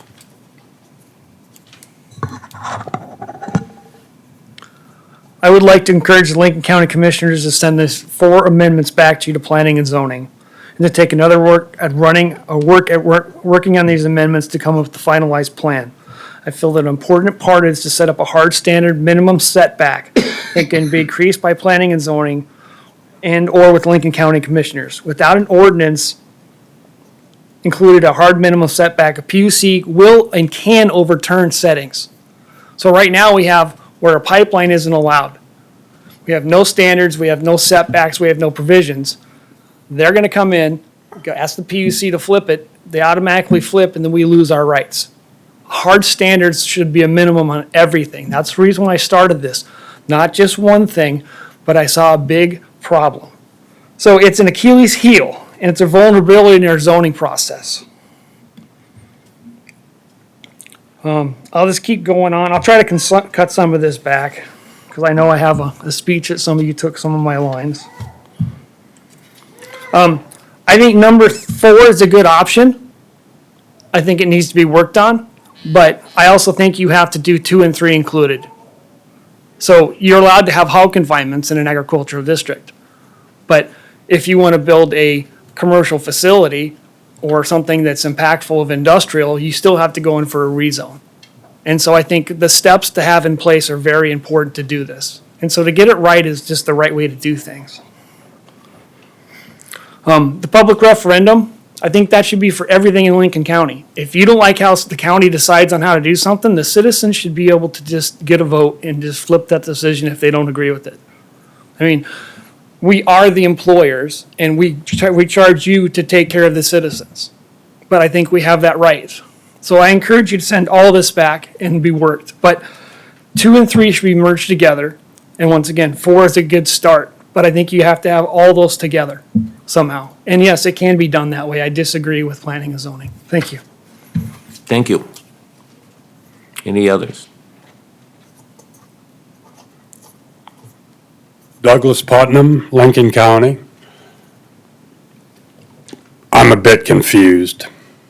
I've listened to this, and you have 4 separate things that you're dealing with, and I don't understand why you don't deal with them just one at a time. I guess that's all I can say for the time being.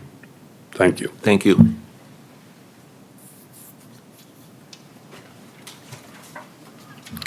Michelle Jensen, Lincoln County, South Dakota. I agree with what everyone has said here today as far as the citizens, that none of these ordinances are right. I know you've worked very hard, and I appreciate the hard work on them. It's been stated over and over again this morning, listening to the citizens of Lincoln County. Well, 1 and 2 aren't going to do that. It's going to turn this into a permissive use, and it is not going to do that. And 3 and 4, we've heard, are still not correct. And I agree with what Jason said earlier, that we do need some hard setbacks in there. So I appreciate all the hard work on it, but I don't think we're there yet with any of them. Thank you. Thank you.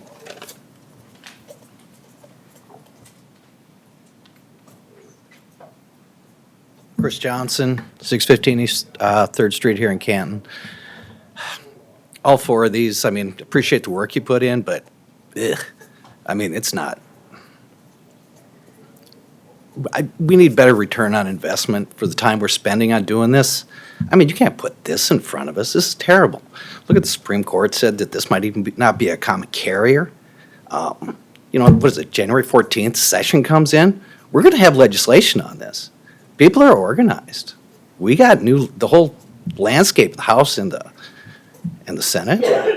Leadership there doesn't look real favorable on this. And that was all replaced by people being organized. I don't know. I'm not for this. I think you're wasting my time today. I got a little bit of a Christmas event coming up, but I'll stick this out, but this is ick.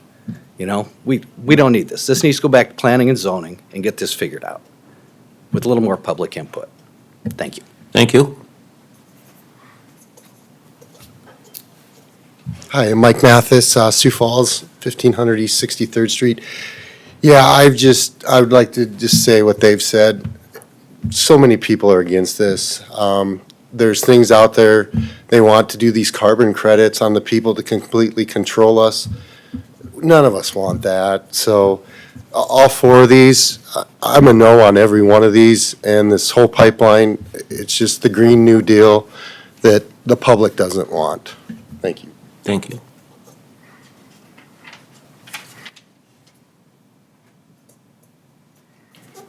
Linda Montgomery, Fairview, South Dakota.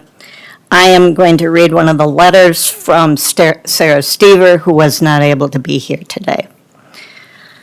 She writes, "The commission has an opportunity today to make a decision that reflects the will of the people in Lincoln County. You have 4 imperfect ordinances before you. The first 2 ordinances have shamefully low setbacks, and the very idea that CO2 pipeline would be permitted use is unconscionable. People have the right to know if they are in proximity of, of the highly pressurized pipeline filled with asphyxiant. Then you need to decide who deserves to be notified. The people within a mile, half mile?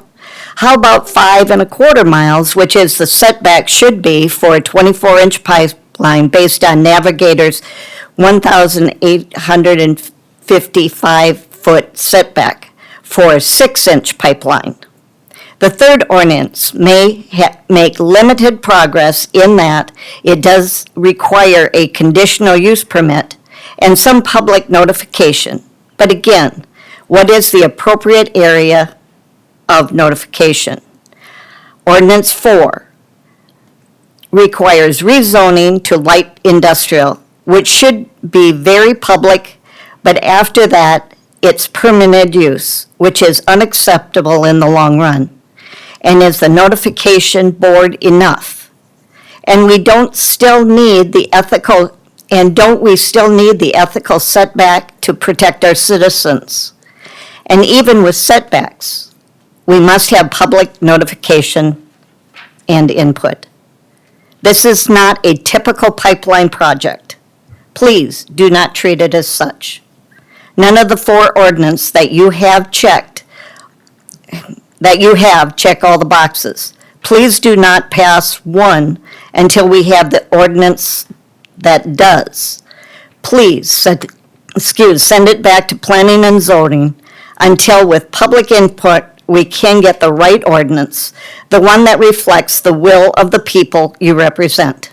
Thank you for your time and consideration, Sarah Stevert. And I, Linda Montgomery, want you to say no to all 4 of these and send them back. You want the people's input? I think we've spoken. We spoke at the voting box, and we're speaking again. These ordinances do not stand up to our standards, and we've already voted that we do not want the pipeline, the CO2 pipeline, in Lincoln County. Please, follow our lead. Thank you.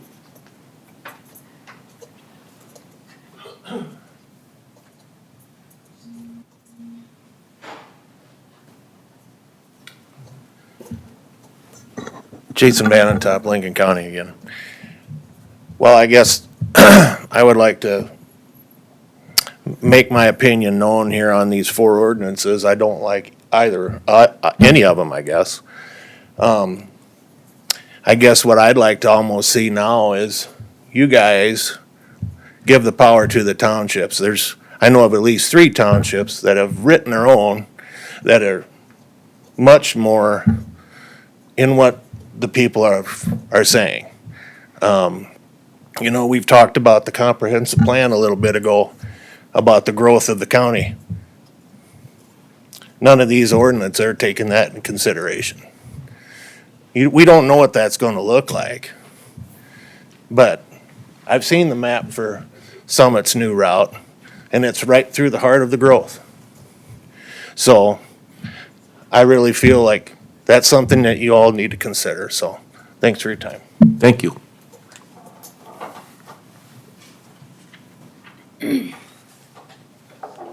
Anyone else? Robert Wells, Canton, South Dakota. Just to piggyback off what everyone else has been saying, it seems like over the last several years, we keep telling Summit, no.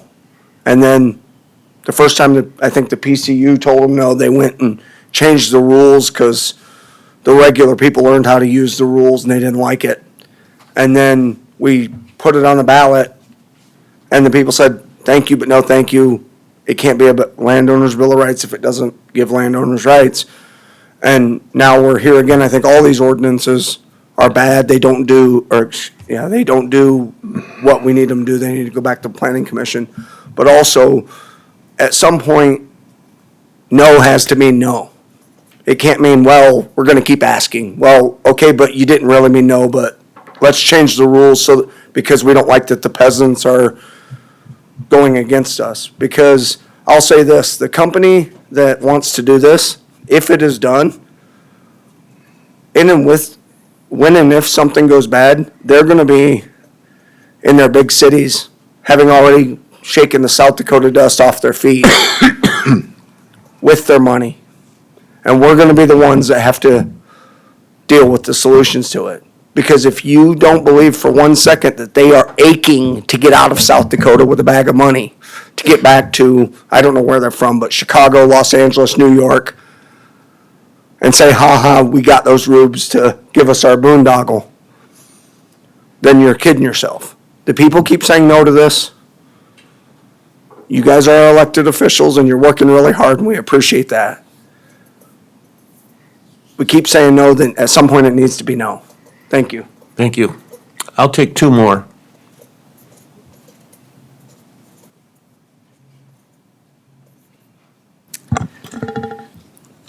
Good morning. Betty Otten, Lincoln County.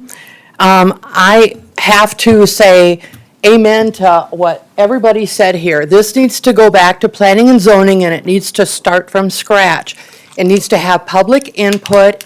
It needs to listen to the people, because it obviously has not. I want to bring in another thing that happened on Monday, November 18th, 2024. The Open Meeting Commission finally held its hearing on the open meeting violation filed against Commissioners Aaron's. Penny, we're going to talk about the 4 ordinances here. And I don't like them, but you guys were committed, you guys went, you had a complaint against you for open meeting for going to Carbon Summit Solutions private meeting. You guys, all three of you want my were discussions found, onto these 4 ordinances. and not- I don't like any of them. Thank you. But again, the Open Meeting Commission The open meeting, we're found not you talking guys about that, I open believe that meeting it, commission. you guys created a conflict of I'm interest. going to ask you to sit down because I we're will do talking that, about but the 4 You ordinances. guys need to recuse yourself, which means that you don't have a quorum. Thank you. Any other, one more?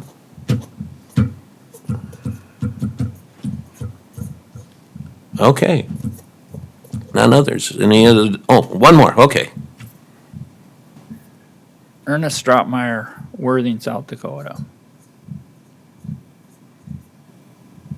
Everybody's indicated that the public doesn't want the CO2 pipeline. There's only one reason that they're still trying to get it, is because the federal government has put out this money because of lobbyists. And so then any of these ordinances are still working to allow them to come in here, which the people don't want. So to do anything other than what the public wants makes no sense.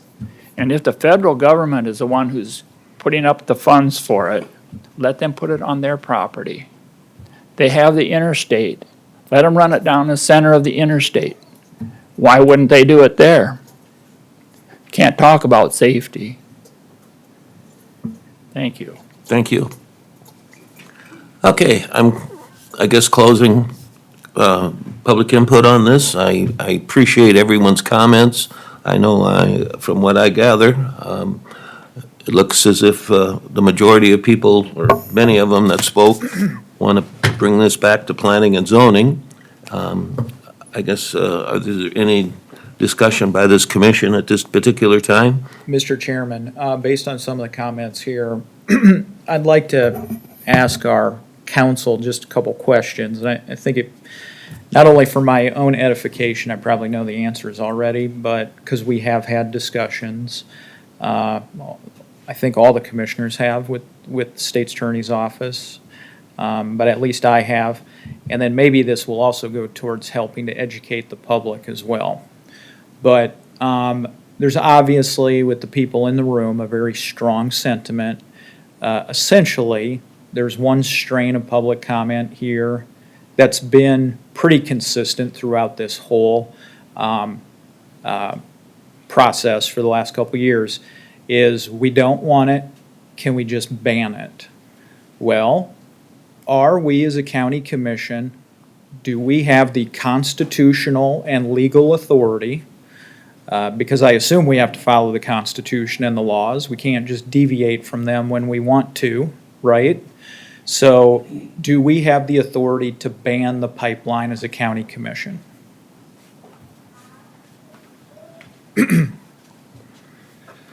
I guess that's kind of a loaded question, but I mean, we have the authority to regulate local zoning or land use regulations. If there's any ordinances that are adopted that are an outright ban of the type of use, preemption, I mean, is all but certain I think if it's banned outright. Drew, I don't know if some of the people heard your comment, and I know they kind of wanted, so basically you're saying we do not, or we do? I mean, you as a commission, we're not policymakers, staff isn't policymakers. You guys have a tough job up here to do. The question was, do you have authority to ultimately ban this type of use. If you do that, I think from a legal perspective, preemption, whether it be at the state, federal level, or otherwise, is pretty much certain. Now, we do have authority, the county, when I speak we as the county, to regulate land use or zoning, and that's why we're here today. That's why we've been discussing this for the past 2 years. As far as public input, we've had an advisory committee, we've had planning and zoning, and now we're here today. Yeah, I guess, I hope I answered your question. No, thank you, Drew. I appreciate it. I mean, obviously, there's some people that are here today, and some people that aren't here today, of course, who just don't want a pipeline. And they're looking for public officials to voice that and/or to turn that into law. And we just can't turn every thought and feeling, even as strong and strident as it might be, into force and effect of law. You know, there was recently this county commissioner in Bucks County, Pennsylvania, that said, people violate laws anytime they want, she added. So for me, if I violate this law, it's because I want a court to pay attention. Well, is it proper on the part of a county commission to want to create a law that it knows is not gonna, that it's illegal just for the purposes of wanting to do it and send it to the court? I think that'd be up to the commission to decide. It's a rhetorical question, Yeah. but thank you, Drew, I appreciate it. Thank you. Okay, I guess we're at this point right now where, would anyone like to make a comment or a motion, so forth?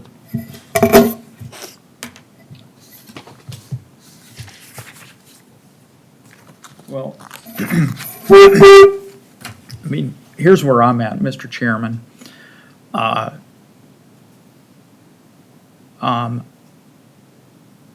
Of the options presented, probably the two that probably have the most value in terms of being able to be enforceable, withstand scrutiny from both the PUC as well as the courts, I think are 1 and 2. All pipelines in this county are treated as permissive uses. However, there's some pretty strong public sentiment not wanting to treat a CO2 pipeline the same way as all other pipelines are treated. And I see the value in that. At the same time, I think that logic or rationale opens you up to a challenge on the basis of safety, which then invokes the federal preemption doctrine, which then gets your ordinance booted. That's my assessment. You don't have to agree with it. That's just my belief. And so I want some setback rather than no setback, because the federal standard is 50 feet. And, you know, there's 40-some counties in the nation right now that have a CO2 pipeline that runs through them since about the 1970s and so on. Do you know how many of those counties have an ordinance? None. 0. Those counties have been handling CO2 pipelines since the 1970s. They've got way more experience than what we do. And yet we're sitting here with this brand new, what we perceive to be, to us, brand new technology. It's dangerous. Maybe it's not been vetted by the science. There's a 16-inch CO2 pipeline that runs through downtown Houston, Texas, the 4th most populated city in the nation. There was a school, there was an elementary school built 150 feet away from that 16-inch pipeline in Houston. The school was built after the pipeline was there. There's new housing. There's over 1,000 houses located on just one of the CO2 pipeline main line runs in Houston, Texas. Those houses have been increasing in value. And if anybody wants to see it, I brought the receipts today. More than willing to show you. I got the handouts here. But with any new technology and with any new kind of enterprise, it scares people. They're concerned. They're concerned for their families. They're concerned for their community. They don't have experience with it. They're unsure of it. Some are very sure of it. Some are very certain. Some have done a lot of homework on it. They're scared. They want their government to protect them from what they perceive to be something very dangerous. Here in South Dakota, we have no experience with these things. I'll be the first one to admit it. So I have to look to, as a person with reason and science, I have to look to who does have experience with it and how do they operate it, how do they act, what do they do? Commissioner Aaron's, I'm gonna. So with that said, Mr. Chairman, I think people can kind of tell where I'm at on this issue, but I'm ready to proceed with a vote on either one or two today. I mean, I may want to make, I would probably make an amendment to number two, either one or two. I'd probably increase that 330 feet to 500 feet. And the reason I would is just because, just like I've sat down with opponents of the pipeline, proponents, I've also sat down with people from the pipeline. They said they could live with 500 feet. So some setback is better than a 50-foot setback. Okay, thank you. Any other comments by this commission? All right, I guess then we're to a point where we need a motion. I'm going to move to send all of these ordinances back to planning and zoning to rework them and bring us some rewrites. I'm listening to the public that's here today. I have my own feelings about the pipeline, but there are pros and cons on both sides. And I'm considering those in anything that I vote for, but the language of these ordinances, I don't think does what anybody needs it to do or wants it to do. And so I would like to see a way for us to have an ordinance which does permit the pipeline in some way, shape, or form, but the way that these ordinances are written, I just can't support any of these today, given the comments from the public. Okay, thank you. Was that your motion? Motion to send it back. Yes. That is my motion. Okay, I'm thank a you. little irritated because Commissioner Aaron's, were you going to bring a motion today since you didn't want to table this? I am. Okay, so my motion is to send this back down to P and Z, all four of these. Okay, is there a second? Mr. Chair, Yes. I will second that with this caveat. Planning and zoning certainly has dedicated a lot of time and energy into this thing, and I know that the frustration that they feel will be heightened by the fact that it's back in their lap again. Prior to that, I do think it would be incumbent upon the commission to kind of give them a better direction and how they are to proceed. Because they did follow the dictates of a board or a commission or a committee that made recommendations, and then from that recommendations, they drew these four particular ordinances. So if we're going to ask them to come back, what are we going to ask them to do to clarify? So we give them an assignment that has some boundaries that they can work with. And I think we do that after, we start the new year and we hear from what the commissioners are talking about again, so that we get the input from all five people. So, but I will support our Commissioner Landine sending these back. I would just say, the one thing that was clear, at least to me from that advisory committee, is nobody could agree on anything. That's why there's 4. And And you. I don't think there was any consensus necessarily on any one ordinance and what it should contain. So sending it back to them and sending a message, yeah, maybe we want to look at a bigger setback. I think there does need to be some path for the pipeline. What does that look like? And again, these definitions are not workable in real life, in real time.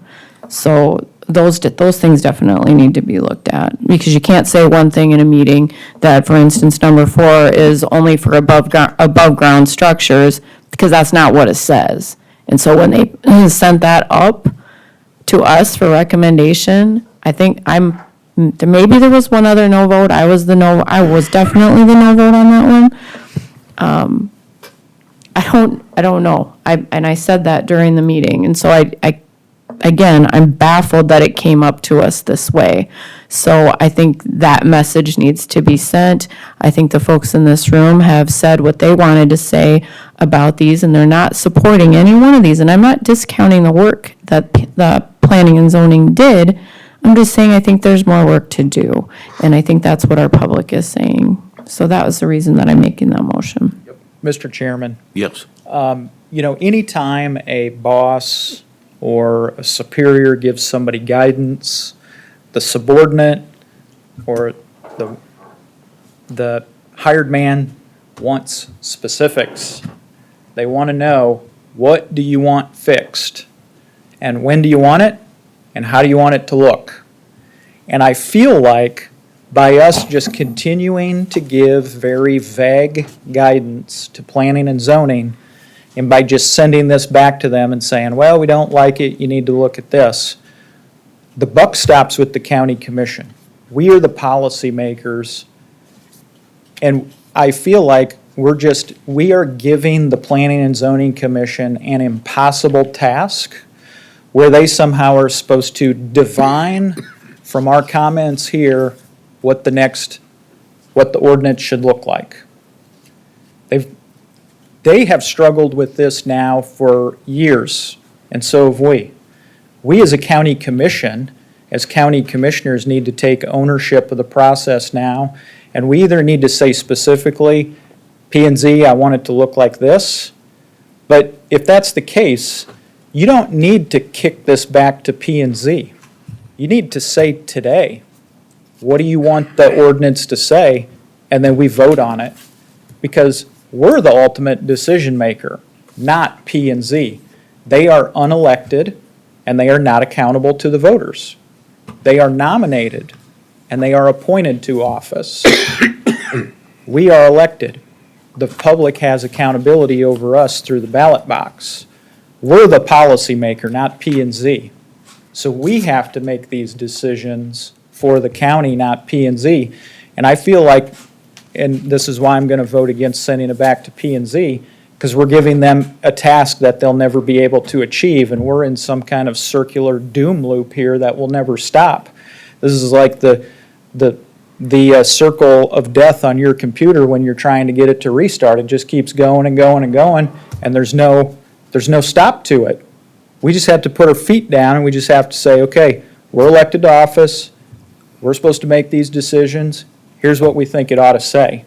And so I would just ask my fellow county commissioners, what do you want the ordinance to say? What do you personally want? Thank you, Mr. Chair. Thank you. I think that's where Commissioner Landine, being on the planning and zoning, can give them some of that direction. Am I right? I did, and they didn't listen. Yeah, and when you have a group of folks who they probably listened. I watched the committee meeting. They fundamentally disagree with what you're saying. And you can't have a commission that is not philosophically aligned with the Planning and Zoning Commission and thinking that they're going to come back and give you a product that you're going to like. There's a point where you just have to agree to disagree, and we have to take ownership of this and decide it for ourselves. Okay, thank you. All right, we do have a motion and a second on the table. So with that being said, I guess call the roll. Commissioner Aaron's, No. Landine, Yes. Schmidt, Yes. Gibbon. I'll say yes. What I've heard here today is people want this back at the planning and zoning, and I guess with that being said, I will support that. Thank you. All right, is there any executive session, Drew? Nope, then I need a motion to adjourn. Wait, we gotta, Oh, excuse me. Public comment. Yes, public comment and so on. Any public comment at this time? I'm sorry. Merry Christmas. Any public comment? Ernest Stroutmeyer Worthing, regarding this ordinance and what Joel has just indicated to, it makes sense if the commissioners do some kind of guidelines, because it has, as he said, back and forth, it's a circle. You know, and I don't know what those guidelines are because I don't know all the specifics, but part of it has to do with definitions. Maybe have to outline something that gives them definitions, and as a commission, tell that to planning and zoning. Whatever any of the other things are, to combine those four ordinance to get what's needed in there. Thank. Yes, I'm gonna just suggest that you as commissioners outline some kind of a direction for them to do that. I appreciate your comments, Ernest. I forgot to mention that really public comment are for those items which are not on the agenda, so please make that statement. Right, and I gotta correct something I said. I said I voted no. I actually abstained from those votes because of today. So I did make comment, but I did abstain from the vote. Thanks. I would recommend on something that we're not supposed to discuss, that maybe have a workshop with the county commission and the planning and zoning board, so you could cooperatively work together instead of run a train wreck against each other every day. That makes more common sense for the people. Thank you. Thank you. All right, any other public comment? Scott Montgomery, Fairview, South Dakota. I just want to thank you for what you did today. Merry Christmas. I would also like to say, you guys appoint those members to the planning and zoning, don't you? Aren't they appointed by you? We do. Okay, think about that. Thank you. Thank you.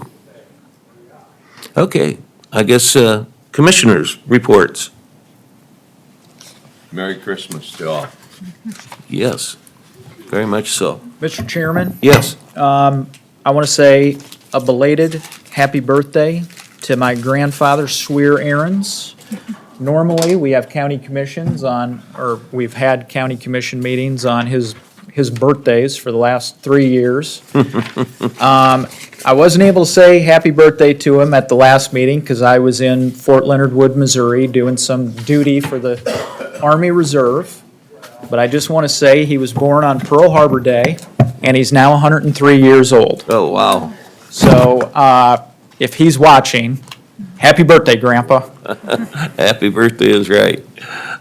Any other commissioners have any reports? Okay, if not, then I guess I will entertain a motion for adjournment. So moved, Mr. Chair. I'll second. Okay, motion by Schmidt, seconded by Landine. Any discussion? Call the roll, please. Commissioner Aaron's, Yes. Landine, yes. Schmidt, Yes. Gibbon. Yes, we are adjourned.